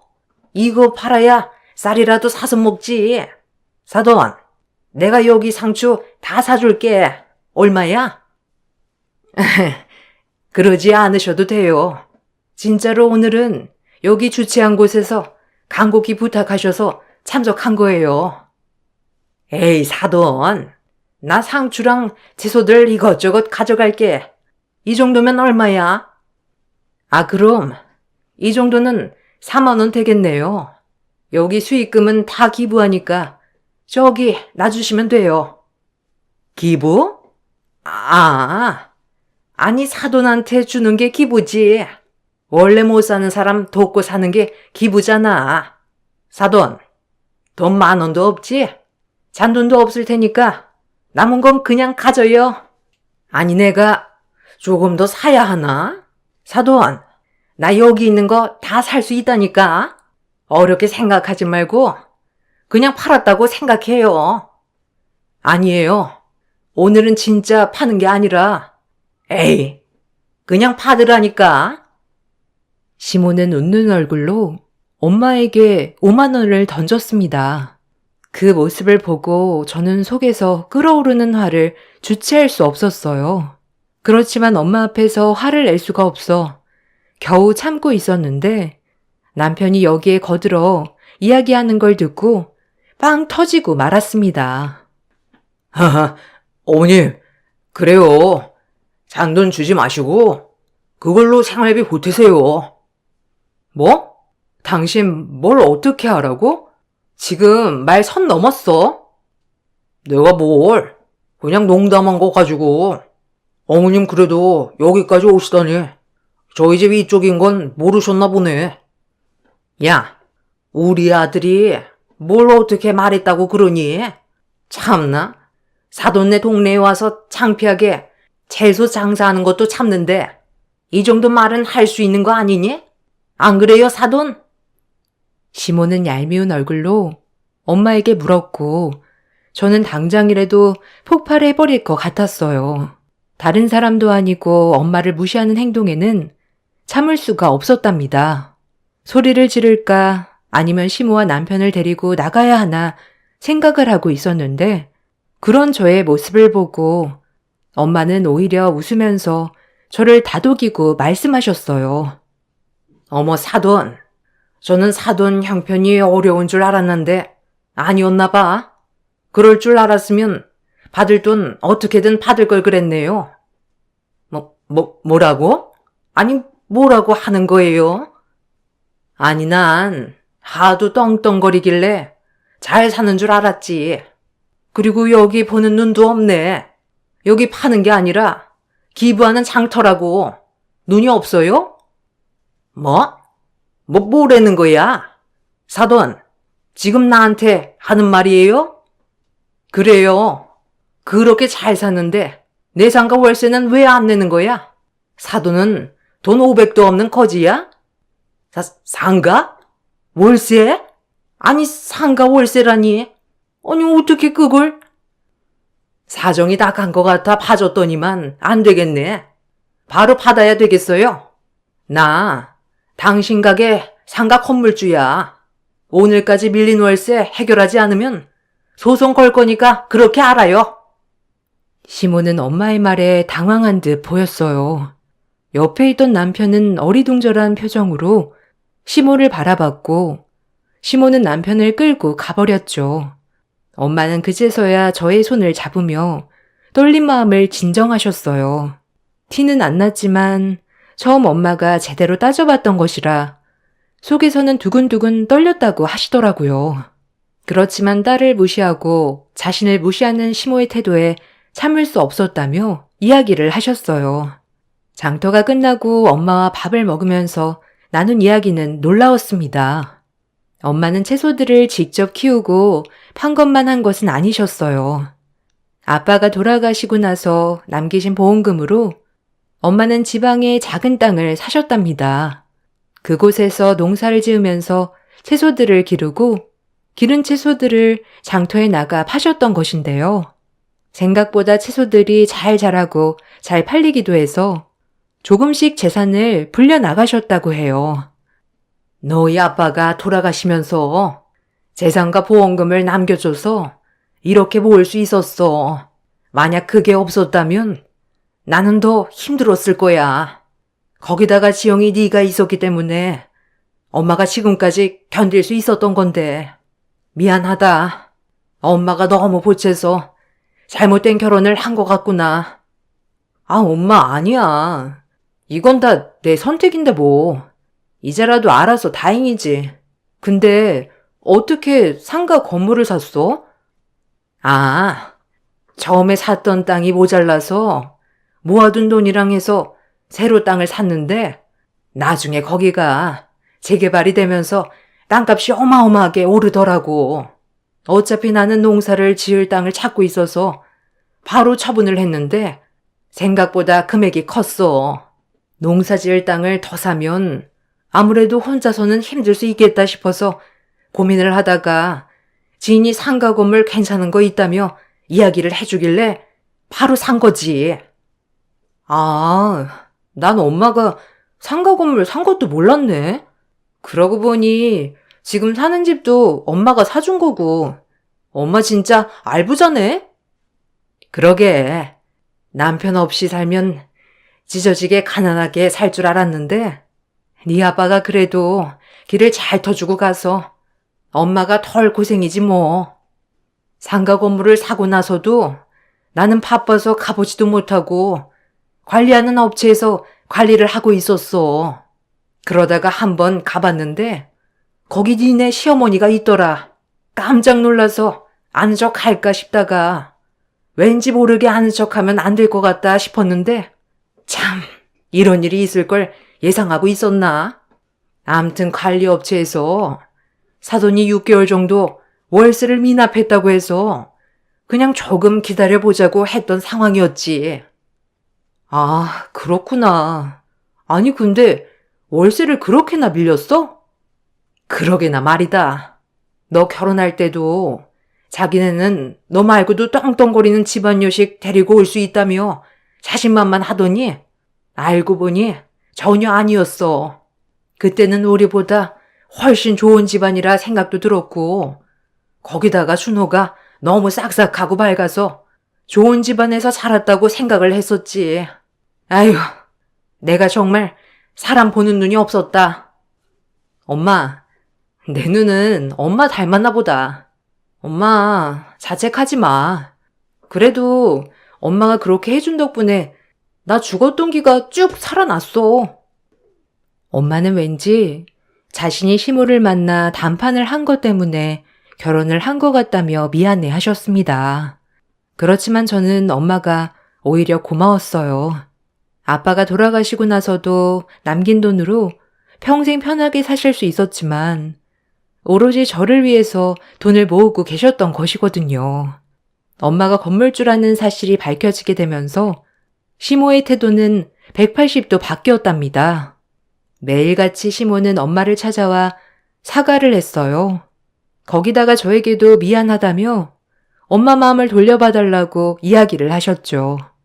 그렇지만 엄마는 더 이상 그 집안과는 엮이고 싶지 않다며 당장 월세를 해결하고 나가달라고 이야기를 하셨어요. 시어머니는 눈물을 흘리며 애원하며 제발 가게만은 내보내지 말아달라고 하셨지만 엄마는 이미 1년 정도 월세를 납입하지 않았을 뿐더러 계약 기간도 끝났기 때문에 나가야 한다고 단호하게 이야기하셨답니다. 결국 엄마는 명도 소송을 진행하셨어요. 내용 증명이 가자 그 사실을 알게 된 시아버지가 찾아오셔서 사과를 하시고 밀렸던 월세를 모두 내셨어요. 시아버지는 저에게도 사과를 하셨고 제가 원하는 대로 하라고 말씀을 해 주셨습니다. 지영아, 내가 미안해. 잘못했어. 엄마가 하도 우리를 무시하는 것 같다며 이야기하길래 내가 미쳤었나 봐. 괜찮아, 이제는. 나 준호 씨랑 더 이상 이야기 나누고 싶지 않아. 당장 우리 집에서 나가줬으면 좋겠어. 이혼하자. 이혼이라니. 지영아, 내가 잘못했으니까 다시 한번 생각해줘. 나 너랑 헤어지면 못 살아. 아니, 헤어지면 못 산다니. 당신 엄마랑 살면 되잖아. 내가 잘못했네. 남의 귀한 아들이랑 결혼을 하면 안 됐었는데. 이제라도 돌려줄게. 남편은 하루가 멀다 하고 사과를 빌었지만 저는 남편에게 그동안의 부당 대우를 증거로 이혼 청구를 하였습니다. 나중에 전해 들은 소식으로는 시어머니도 시아버지께 이혼당할 위기에 있다고 하더라고요. 엄마는 지금 평생 아무것도 안 하고 먹고 놀아도 될 돈을 가지고 계시지만 장터를 돌아다니시면서 채소 판매하는 일은 계속 하실 거라고 하셨어요. 엄마, 장터 나가는 거 힘들지 않아? 농사도 직접 짓고 있잖아. 엄마 이제는 좀 쉬면서 나랑 여행도 다니고 그러자. 지영아, 엄마는 움직일 수 있을 때까지는 일하고 싶어. 엄마가 처음 장사했을 때가 너 4살 때였거든? 그 어린아이를 장터 구석에 가만히 앉혀두고 정신없이 채소 팔고 있으면 찾아오는 손님들부터 옆가게 언니들까지 다 널 돌봐주었어. 내 사정을 아니까 아무런 말 하지 않아도 널 돌봐주더라고. 일하는 게 힘들기도 하지만 난 여기서 외로운 것도 있고 사람들 만나면서 행복하게 잘 지냈는데 지금 사정이 나아졌다고 그만둘 순 없지. 그래도 엄마, 이제는 쉬엄쉬엄 해야 돼. 건강도 생각하고 아빠가 엄마 고생하는 거 보면 마음 아파하실 거야. 그러게, 아빠 덕분에 이렇게 큰 돈도 벌 수 있었네. 이젠 농사는 어려울 것 같고 저번처럼 기부장터는 참석하려고. 그건 괜찮지? 엄마는 장터가 자신의 힘든 삶을 위로받는 공간이라며 되도록이면 일을 계속하고 싶다고 하셨어요. 끝까지 말리지 못했지만 장터에 나가면서 만나는 사람들과 잘 지내는 엄마를 보면서 어쩌면 아빠의 그리움과 빈자리를 그렇게 채우시는 게 아닐까 싶은 생각에 엄마의 선택을 묵묵히 존중해 드리려고요. 제 긴 이야기 들어주셔서 정말 감사합니다. 안녕하세요. 결혼 8년 차에 접어든 유부녀입니다. 올라오는 많은 사연들을 접하면서 기가 막히기도 하고 속이 상하기도 했는데요. 곰곰이 생각해보니 제 사연도 여기에 올라올 만한 일이지 않을까 싶어 이렇게 사연을 전해봅니다. 결혼을 하면서 다른 것은 어렵지 않았지만 한 가지 걸리는 것이라면 바로 시어머니의 태도입니다. 앞뒤가 다른 사람이라고 하죠. 저는 시어머니의 민낯을 본 최초의 사람이 아닐까 생각이 들 정도였는데요. 지금까지도 정신을 못 차리는 시어머니를 보며 답답한 마음에 글을 쓰게 되었습니다. 남편과 저는 같은 대학에서 만나 연애를 시작했어요. 남편은 타지에서 생활을 하다가 다른 지역으로 대학을 온 상황이었죠. 그때 당시만 하더라도 가족과 교류가 많지 않았고 남편 역시 가족에 대한 이야기를 많이 하지 않았어요.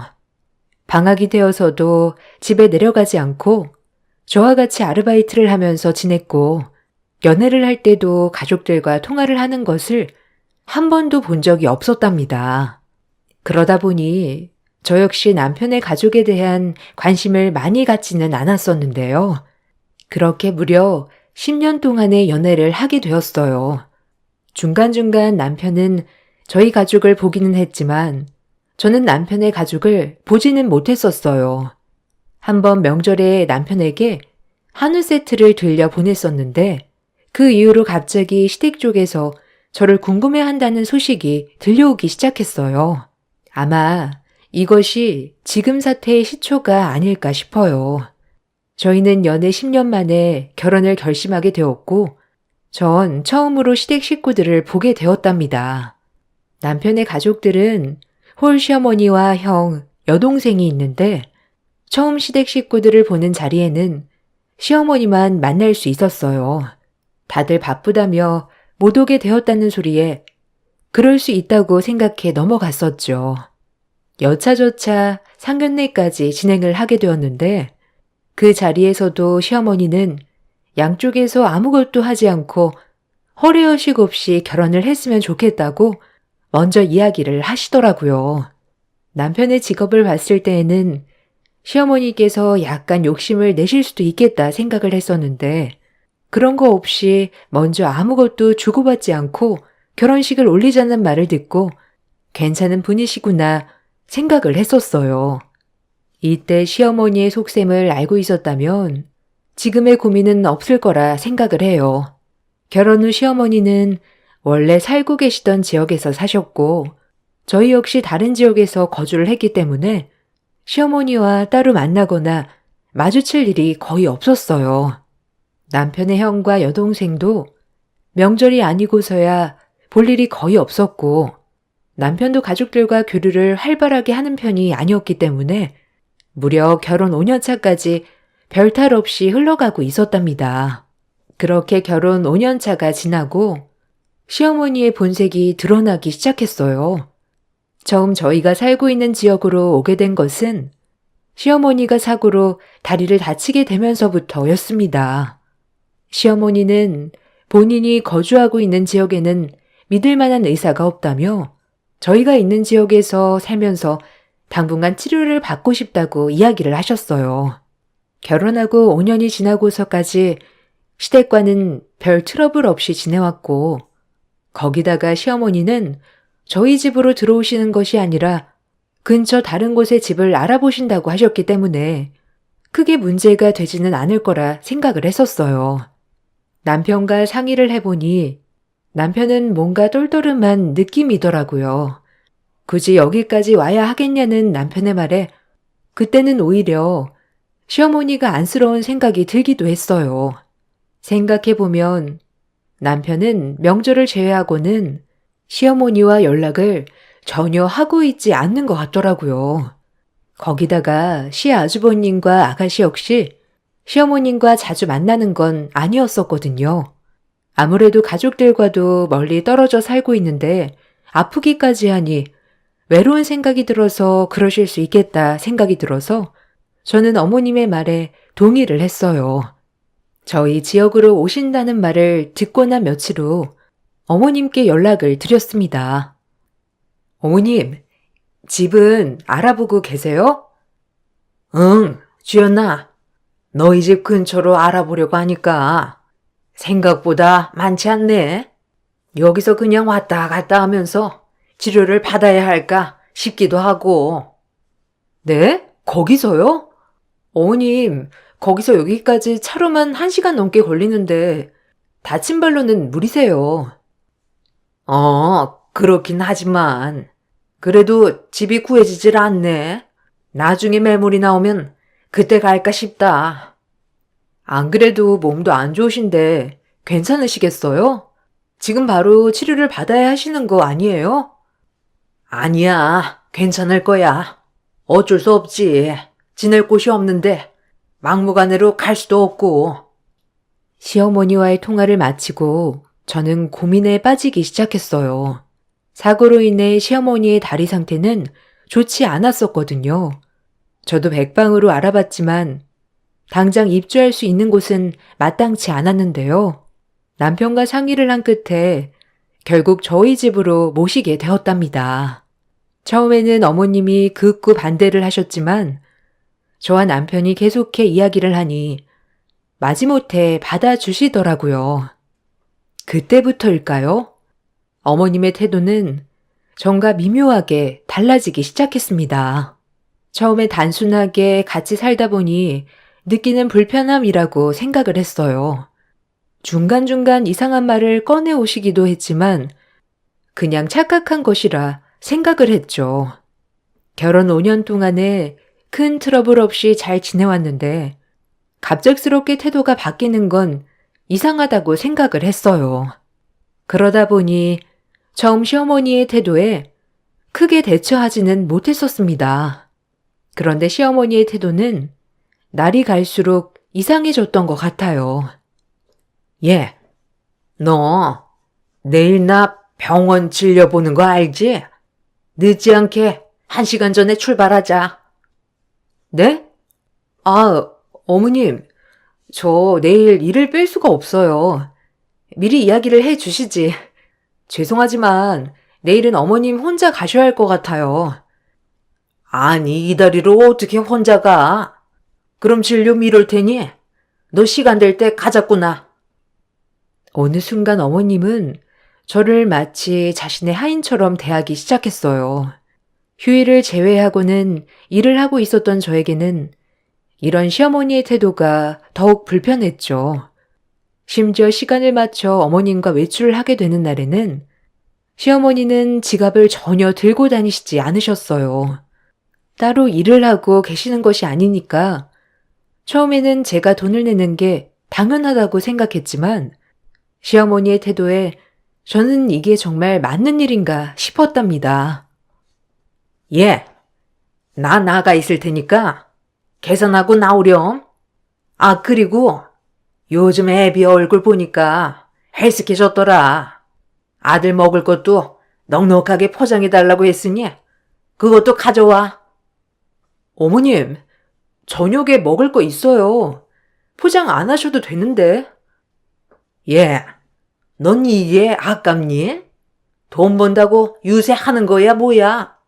아니 부잣집 며느리인 줄 알았는데 배포가 pen댕이네. 네? 어머님, 무슨 말씀 하시는 거예요? 니네 집 지역 유지라며. 난 그것도 모르고. 아, 어쨌든 계산하고 나와라. 시어머니의 태도는 날이 갈수록 심해졌지만 남편은 그런 시어머니의 모습에 무관심했어요. 더군다나 시어머니는 제 앞이 아닌 다른 사람들 앞에서는 세상 둘도 없는 시어머니처럼 행동하셨죠. 저는 답답하고 억울하기도 했지만 시어머니가 치료를 받을 때까지만 참아보자 생각을 했습니다. 그렇게 시어머니는 몇 달간의 치료를 마치고 다시 원래 지역으로 가시게 되었어요. 속으로는 시원한 마음이 들었지만 겉으로 티를 낼 순 없었죠. 그렇게 다시 평화로운 생활이 이어지는 듯 했습니다. 평화롭던 일상이 깨져버린 것은 시어머니가 사기를 당하면서부터였습니다. 다리를 다치게 되면서 원래 하던 일을 그만두어야 했던 시어머니는 모아둔 돈을 가지고 투자를 하기 시작하셨어요. 처음에는 수익률이 높았는지 저희에게도 큰 돈을 벌었다며 종종 자랑을 하셨죠. 예, 주연아. 니네 집 지역 유지라고 했지? 그 지역 유지하려면 얼마나 뼈 빠지게 남의 비 맞히겠니? 니네 엄마 아빠도 참 힘들게 사셨겠다. 원래 뭐가 없으면 몸에 고생을 하는 거야. 이것 봐.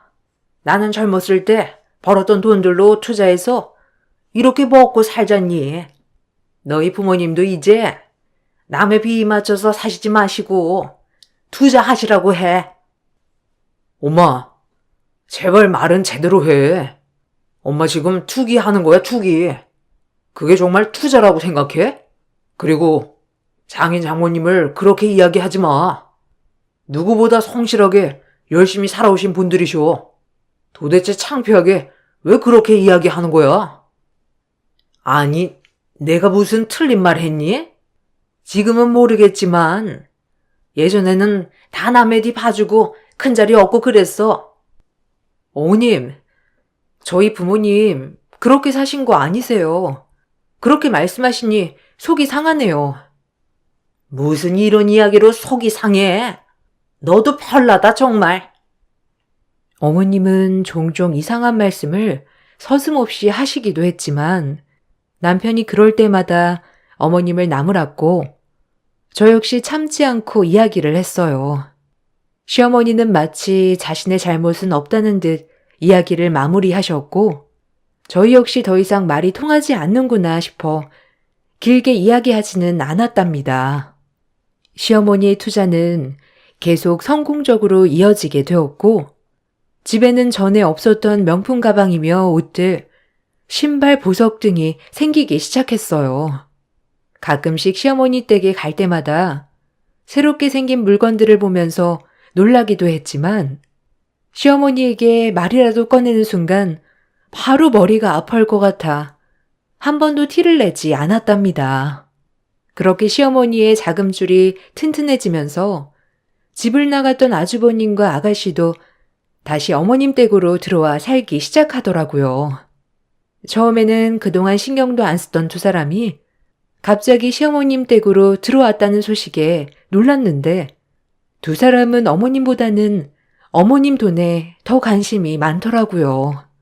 저는 바로 느껴졌지만 어머님은 이제야 자식들이 정신을 차렸다며 자신이 노력한 덕분이라 생각을 하셨죠.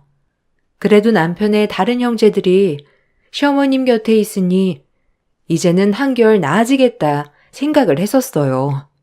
그렇지만 시어머님의 태도는 그 이후 더욱 이상해져만 갔습니다. 시어머님은 그때 이후로 저에게 요구하는 것들이 많아지기 시작했어요.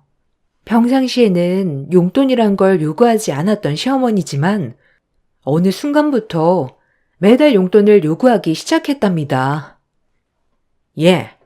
내 친구들 며느리들 보니까 말이야. 매달 만날 때마다 용돈을 지어준다고 하더라. 넌 네 남편 민수 친구 성준이 알지? 걔 며느리는 의사라서 아프면 바로 가서 치료받고 주기적으로 영양제도 보내주고 그런다고 하던데. 아이고, 난 뭔 복을 갖고 있나 몰라. 어머님, 용돈을 원하시는 거예요? 남편과 한번 이야기를 해볼게요. 아니, 넌 지금까지 뭔 이야기를 들은 거니? 아까 말했잖아요. 남편한테 비밀로 하고 지어주는 거라고. 너 돈도 많은데 왜 허락을 받아? 어머님, 이제 아이도 갖고 미래도 생각해야죠. 지금 모아두지 않으면 나중에는 더 힘들잖아요. 용돈 필요하시면 남편과 상의해 볼게요. 에휴, 넌 말이 안 통하네. 됐다. 엎드려 절받기 그만할란다. 시모는 어떻게든 저에게 용돈뿐만 아니라 틈틈이 무언가를 요구하기 시작하셨어요. 그렇지만 저는 너무나 의아했답니다. 결혼을 할 때도 양가 지원 없이 집을 구하고 생활비를 마련하고 거기다가 우리 두 사람 모두 아직까지는 월급이 넉넉한 편은 아니었기 때문에 아이까지 생각한다면 지출을 줄여야 하는 형편이었거든요. 그런데 어느 순간부터 시어머니의 계속되는 금전적 요구로 점점 의문은 커지기 시작했답니다. 시어머니에 대한 의문이 커지면서 저는 점점 시어머니께 단호하게 이야기를 하게 되었어요.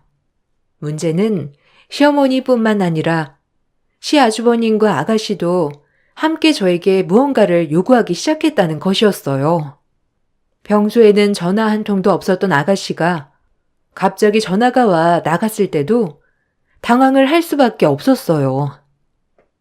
어머, 아가씨, 오랜만이에요. 아니, 어떻게 여기까지 오셨어요? 밥은 먹었어요? 오빠는 여기 온 거 알고 있어요? 아, 언니? 오빠한테는 이야기 안 하고 언니 보러 온 거예요. 잠시 시간 괜찮아요? 아니, 이런저런 할 이야기도 있고. 아, 그럼요. 아가씨, 무슨 일 있어요? 요즘 시어머님 댁에서 같이 지내는 건 어때요? 아, 그게 말이죠. 언니, 저 엄마랑 더 이상 못 살 것 같아요. 네? 아니, 왜요? 잘 지내고 계신 거 아니에요? 아, 엄마랑 맞지도 않고 괜히 합가하겠다고 집도 정리하고 왔는데. 언니, 혹시 저 1년만 살 집 마련해주면 안 돼요? 제가요? 아니, 오빠한테도 아니고 거기다가 저 그럴 만한 능력도 없어요. 에이, 언니 그만한 능력 있잖아요. 오빠한테 말했다가는 저 당장 내쫓길 거예요. 언니, 오빠한테는 비밀로 할 테니 한 번만 도와주세요. 아가씨의 황당한 요구는 며칠 동안 계속되었어요. 저는 밑도 끝도 없이 요구하는 시댁 식구들이 어처구니가 없었지만 그렇다고 해서 없는 걸 도와줄 수는 없다 생각을 했답니다. 그 이후에도 어머님은 냉장고를 사달라, 텔레비전이 고장났다, 차가 말을 안 듣는다며 이런저런 이야기들로 저에게 무언가 요구하셨어요. 그때마다 혹시나 남편에게 이런 이야기를 들어봤냐며 물어보면 자신에게는 한 번도 전화가 온 적이 없다고 대답을 하더라고요. 저는 그때 시댁 식구들이 내가 만만하니 이러는 거라는 걸 알게 되었답니다. 더 이상은 참을 수 없다 생각이 들어 남편에게 그동안의 이야기를 모두 털어놓았고 남편은 크게 분노하여 그 길로 시댁에 찾아갔습니다. 시댁 식구들에게 엄포를 두고 돌아온 남편은 이제는 시댁 식구들과 연락도 하지 말라며 핸드폰도 모두 차단을 해 주었어요. 그렇게 얼마간의 시간이 지나고 시댁에 큰일이 생기면서 다시 제자리로 돌아오게 되었습니다. 바로 시어머니의 투자가 사기로 인해서 모든 것을 날려버리고 만 것이죠. 시어머니는 과도한 투자로 인해서 가지고 있던 재산들을 모두 날리게 되었고 시어머니, 아주버님, 아가씨 모두 길바닥에 나앉게 생겨버렸습니다. 남편과 저는 고민을 하다가 어쩔 수 없이 시댁 식구들을 당분간 받아주기로 했어요. 집으로 들어온 시댁 식구들은 며칠 동안 기가 죽은 듯이 조용히 지냈습니다. 조용히 지내는 시간은 단 며칠도 되지 않았지만요. 한 달이 지나고 나서 시댁 식구들은 집을 구할 생각이 없는지 집을 알아보지도 않고 있었어요. 남편도 그때 당시 일로 이른 새벽부터 자정까지 바빴기 때문에 집안일에 신경을 전혀 쓰지 못하는 상황이었죠. 그러다 보니 집에서 자주 마주쳐야 하는 건 저였어요. 남편 없이 시어머님과 아주버님, 아가씨와 저녁을 먹던 자리에서 시어머님은 당당하게 방을 바꿀 것을 요구했습니다. 예, 너 이제 나랑 방 바꿔야 하지 않겠니? 생각해보니 내가 우더른인데 어떻게 작은 방에서 지내게 할 생각을 하니? 제대로 된 며느리라면 이런 생각 없이 먼저 방을 바꿔줬을 텐데. 네가 생각이 없는 건 알았지만 이 정도일 줄은 몰랐다. 원래 어른이 오시면 큰 방을 내어드리는 거야. 이제 우린 여기서 살아야 할 것 같으니 니네가 작은 방에서 생활하렴. 집은 뭐 바꿀 건 없으니까 내일 당장 정리하자. 어머님, 그럴 수 없어요. 어머님, 집을 구해서 나가기로 하신 거 아니에요? 나중에 나가실 때 생각하면 그냥 이렇게 지내시다가 가시는 게 나아요. 아니, 언니. 아니, 무슨 말을 그렇게 예의 없이 해요? 아니, 우리 엄마가 틀린 말 한 것도 아니고 언니네 엄마라도 그렇게 이야기하셨겠어요? 그래, 재수씨. 그러게 안 봤는데 너무하네요. 역시 있는 집 자식은 다른가? 우리가 사기 좀 당했다고 무시하는 거야, 뭐야? 아니에요, 아주버님. 무시하는 게 아니라. 어머, 얘들아. 주연이 좀 봐라. 눈 똑바로 뜨고 나한테 대드는 거 너희도 봤지? 예전부터 이러더라. 내가 뭔 말을 하면 아니라고만 하고 온통 내 말만을 무시하니 이렇게 참아주는 시어머니가 어디 있다고. 내가 제명에 못 살겠다, 정말. 엄마, 신경 쓰지 마. 언니, 엄마 좀 잘 챙겨요. 다른 사람이 보면 언니 욕해요. 아가씨, 내가 뭘 했다고 그래요? 너무한 건 어머님이세요. 아니, 재수씨, 너무하네. 원래 이런 사람이었어요? 엄마가 뭘 그렇게 잘못했다고 그런 태도예요? 한바탕 난리가 나던 그때 일찍 일을 마친 남편이 들어왔어요. 살얼음판 같은 분위기를 보고 남편은 저를 조용히 불러서 이야기를 하더라고요. 여보, 지금 상황이 불편한 건 알겠지만 사기를 당해서 어쩔 수 없이 오셨잖아. 불편해도 조금만 참아줘. 당신 무슨 소리야? 지금 내가 잘못했다고 말하고 싶은 거야? 아니, 그게 아니고. 아휴, 됐다. 그만 얘기하자. 뭘 그만 얘기해. 너무한 건 당신네 식구들이야. 갑자기 집으로 들어와서 안방까지 차지하겠다는데 내가 화가 안 나? 알겠어. 알겠으니까 그만하자고. 내 편인 줄 알았던 남편까지 저에게 나무라니 저는 정말 어떻게 해야 할지 모르겠더라고요. 밖에 있었던 시댁 식구들이 남편이 저에게 뭐라고 이야기를 하는 걸 들었는지 그날 이후부터는 노골적으로 저를 무시하기 시작했습니다. 제가 무슨 행동을 할 때마다 부풀려서 남편에게 전달했고 남편은 그 말을 듣고 제 이야기를 듣지 않고 화를 내기 시작했죠. 집안은 순식간에 분위기가 바뀌었고 시모의 태도는 점점 더 당당해져 갔습니다. 예, 너 오늘 나랑 어디 좀 가자. 어디요, 어머니? 아니, 무슨 말이 많니? 가자면 가는 거지. 이따가 출발할 테니까 차 좀 대기시켜놔. 시모는 점점 저를 막대하기 시작했습니다. 거기다가 제가 버는 돈을 마치 자신의 돈인 양 사용하기 시작했죠. 이날도 시모는 자신이 원하는 옷이 있다며 저를 데리고 백화점을 갔습니다. 시모는 거리낌 없이 비싼 브랜드 옷들을 고르기 시작했죠. 저는 어머님께 조심스럽게 말을 해보았지만 시어머니는 그때마다 큰 소리로 이야기를 하기 시작했습니다. 어머, 주연아. 엄마는 괜찮다니까. 아유, 우리 며느리 열심히 번 돈을 어떻게 쓰니? 어머, 모녀새인 줄 알았는데 고부간이셨구나. 너무 다정하셔서 모녀신 줄 알았어요. 그죠? 저희가 사이가 정말 좋아요.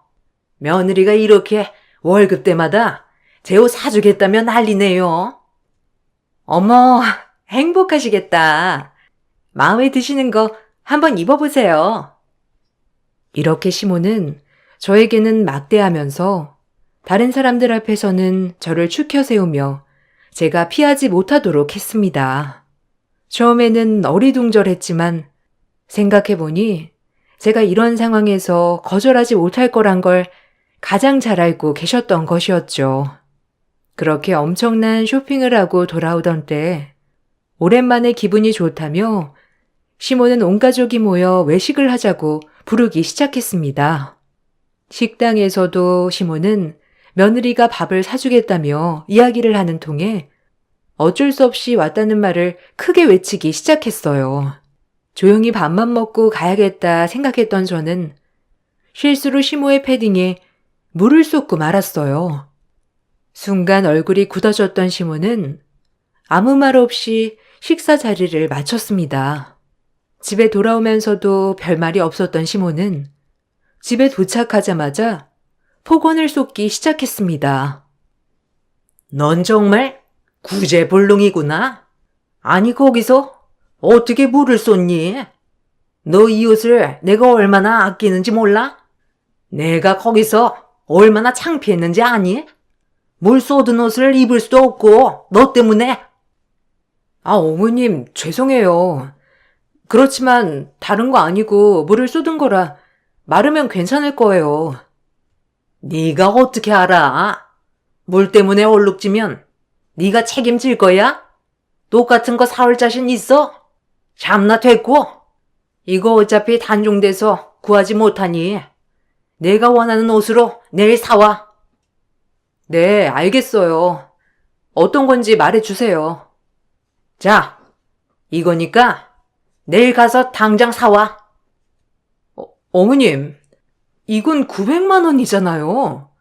9만 원짜리 패딩에 물 쏟았다고 어떻게 900만 원 모피를 사라고 하세요? 예, 나한테는 이 패딩이 900만 원짜리야. 니까짓 게 뭐란다고 그깟 판매 금액으로 이야기를 해? 네가 잘못해놓고 지금 그딴 소리가 나와? 아니, 그래도 어머니. 역시 넌 알겠다는 말을 한 번도 안 하는구나. 시애미가 하라면 할 것이지. 시어머니가 난동을 피우던 그 순간 욕실 문이 활짝 열렸습니다. 열린 문으로 나온 사람은 다름 아닌 제 친정 아버지였어요. 저도 깜짝 놀랐지만 저보다 더 놀란 것은 바로 시어머니였습니다. 놀란 표정으로 아빠를 보니 아빠는 당장이라도 집을 뒤엎을 것 같은 표정으로 시어머니를 바라보고 있었습니다. 시어머니는 아빠를 보며 놀란 표정을 짓다가 해명을 하기 시작했죠. 아니, 사돈. 아니, 여기는 어쩐 일로? 그것보다 이게 제가 그러려고 한 게 아니라 순간 화가 났어. 사부인, 지금까지 제 딸을 이렇게 대하신 겁니까? 그때 저와 나눈 이야기와는 전혀 다르네요. 저희가 약속한 건 없던 일로 하시죠. 아이고, 사돈어른, 아닙니다. 오해하시는 거예요. 이게 어떻게 오해를 하는 겁니까? 애지중지 키운 딸을 보내놓았더니, 주연아, 가자. 여기 더 이상 있을 필요 없다. 시모는 아빠의 옷을 잡고 계속해서 오해하는 거라며 이야기를 하셨지만 아버지는 아무런 대답도 하지 않은 채 저의 손을 잡고 집으로 향하셨습니다. 계속해서 시어머니와 시댁 식구들의 전화가 빗발쳤고 남편은 바로 친정으로 왔습니다. 집에 오고 나서도 아무런 이야기를 하지 않으셨던 아버지는 남편이 도착하고 나서 저희 둘을 앉히고 이야기를 해 주셨습니다. 아버지께서 하신 이야기는 정말 놀라웠죠. 사실 몇 년 전 사부인께서 나를 찾아온 적이 있었다. 사부인은 지금 당장 집을 빼야 하는 상황이지만 금전적인 여유가 되지 않아서 너희와 합가를 해야 할 것 같다며 이야기를 했단다. 그때 난 하나밖에 없는 외동딸이 시어머니와 함께 살다 보면 불편하진 않을까 싶어 사부인에게 1억을 빌려주었지. 그 후로 사부인은 몇 번 나와 너희 엄마를 찾아와 하소연을 하면서 자금을 지원해주길 바랬다. 난 주연이 네가 행복하고 안정적으로 살 거라 생각을 하고 빌려준 것이었지만 이런 취급을 받고 있을 줄이야. 아버님, 죄송합니다. 다 제 불찰입니다. 상황이 그래서 어쩔 수 없는 일이라 생각하고 신경 쓰지 않았습니다. 정말 죄송합니다. 자네, 미안하지만 주연이와 헤어져 주게. 그리고 사돈과 이야기를 했던 자금은 앞으로 더 이상은 없을 걸세. 아버님, 그럴 수 없어요. 주연이와는 헤어질 수 없습니다. 용서해 주세요. 내 생명보다 더 소중히 키웠던 딸이야. 결혼을 할 때도 자네에게 이야기하지 않았나? 다른 것보다 내 딸 편이 되어주라고. 주연이가 그 모진 일을 당할 때 자네는 어디서 무얼 하고 있었나? 겨우 불을 쏟은 것으로 온갖 멸시와 무시를 당했는데 그런 집안에 어떻게 다시 내 딸을 보내라는 건가? 자네 딸이었으면 그렇게 할 수 있겠나? 더 이상 자네와도 이야기를 하고 싶지 않네. 이만 돌아가. 남편은 아빠의 말을 듣고 집으로 돌아갔고 아빠는 저에게 나머지 이야기를 해 주었습니다. 원래 결혼 자금으로 제가 어릴 적부터 모아둔 돈을 결혼을 할 때 모두 주려고 했지만 시어머니의 말을 듣고 나중에 어려운 일이 있을 때 사용을 해야 되겠다 생각을 하셨다고 해요. 그러다 어디선가 시어머니가 저희 집안이 지역 유지라는 이야기를 들었는지 계속해서 돈이 없다며 찾아오기 시작하셨다고 합니다. 처음에는 저를 위해서 아빠는 한 번만 시어머니를 도와주기로 하셨지만 점점 시어머니의 요구는 노골적으로 변해갔다고 합니다. 생각해보니 아버지께 자금을 받으러 갔던 시기부터 시어머니는 저를 부잣집 며느리라 칭하기 시작했었죠. 저는 그것도 모르고 갑자기 변한 시어머니의 태도를 의아해하기만 했던 거고요. 처음에 수월하게 필요한 돈을 받고 나니 시어머니는 욕심이 생겼던 것 같습니다. 그래서 나를 힘들게 하면 친정 식구들이 마음이 약해져 자신에게 더 자금을 줄 것이라는 어이없는 생각을 했던 것이죠. 아빠 역시 시어머니의 욕심을 아셨기 때문에 도와주지 않으면 그 피해가 저에게 갈 것이라 예상을 했다고 합니다. 그렇지만 이렇게까지 저에게 막말을 퍼붓고 있을 거란 생각을 전혀 하지 못했는데 바로 그날 직면을 하게 되었던 것입니다. 아빠는 이날 일 전에도 시어머니가 찾아오셨다고 이야기를 하셨어요. 그날도 시어머니는 어쩔 수 없이 저희 집에서 다 같이 지내고 있는다며 돈이 없어 이사를 갈 수가 없다는 이야기로 아빠에게 말을 꺼내 오셨다고 해요. 고민을 하던 아빠는 시어머니가 필요한 금액을 빌려주고 이번이 마지막이라는 말을 직접 하기 위해서 저희 집까지 찾아오게 되신 거였습니다. 집으로 찾아갔더니 아무도 나오지 않아 남편에게 연락을 하고 집에 들어가 화장실을 갔었던 것이죠. 이런 상황을 전혀 알지 못했던 시어머니는 평소와 다름없이 집에 와 저에게 폭언을 하며 과도한 요구를 했던 것입니다. 어쨌든 그날 시어머니는 놀라 쓰러지면서 그 충격에 입이 돌아가 병원으로 실려가게 되었다고 합니다. 시댁 식구들 모두 저에게 냉정하다며 문자를 보내오기도 했습니다. 그 메시지를 보고 더 이상 이 사람들과 함께해서는 안 된다는 걸 다짐하게 되었어요. 냉정하게 더 이상의 지원은 없을 것이라 메시지를 보내고 난 후 정리를 했어요. 그 이후 시어머니는 계속해서 저와 저희 부모님께 연락을 해왔지만 한 번도 받아주지 않았습니다. 어떤 날은 폭언이 가득 담긴 메시지를 보냈다가 어떤 날은 자신의 잘못을 용서해달라는 메시지를 보내오고 있습니다. 그렇지만 시어머니와 시댁 식구들의 연락은 그날 이후로 답하지 않고 있어요. 거기다가 아버지는 지금까지 시어머니께 빌려준 자금에 대한 자료를 준비해 청구를 진행하셨습니다. 민사로 진행된 사건은 결국 배상 판결이 났고 시어머니는 이 돈을 갚기 위해 밤낮 없이 일을 하고 있다고 하네요. 남편은 그 이후로도 꾸준히 저희 집을 찾아왔고 시댁 식구들과 절연하겠다는 약속을 하고 다시 같이 생활을 하고 있습니다. 처음에는 남편이 자신의 어머님의 빚을 갚겠다고 이야기를 했지만 아버지는 원하지 않으셨습니다. 처음 시어머니와 약속한 건 역시 시어머니 당신이 직접 돈을 갚는 것이었기 때문에 아빠는 모든 돈을 다 갚을 때까지 시어머니를 용서할 수 없을 것이라고 말씀하셨죠.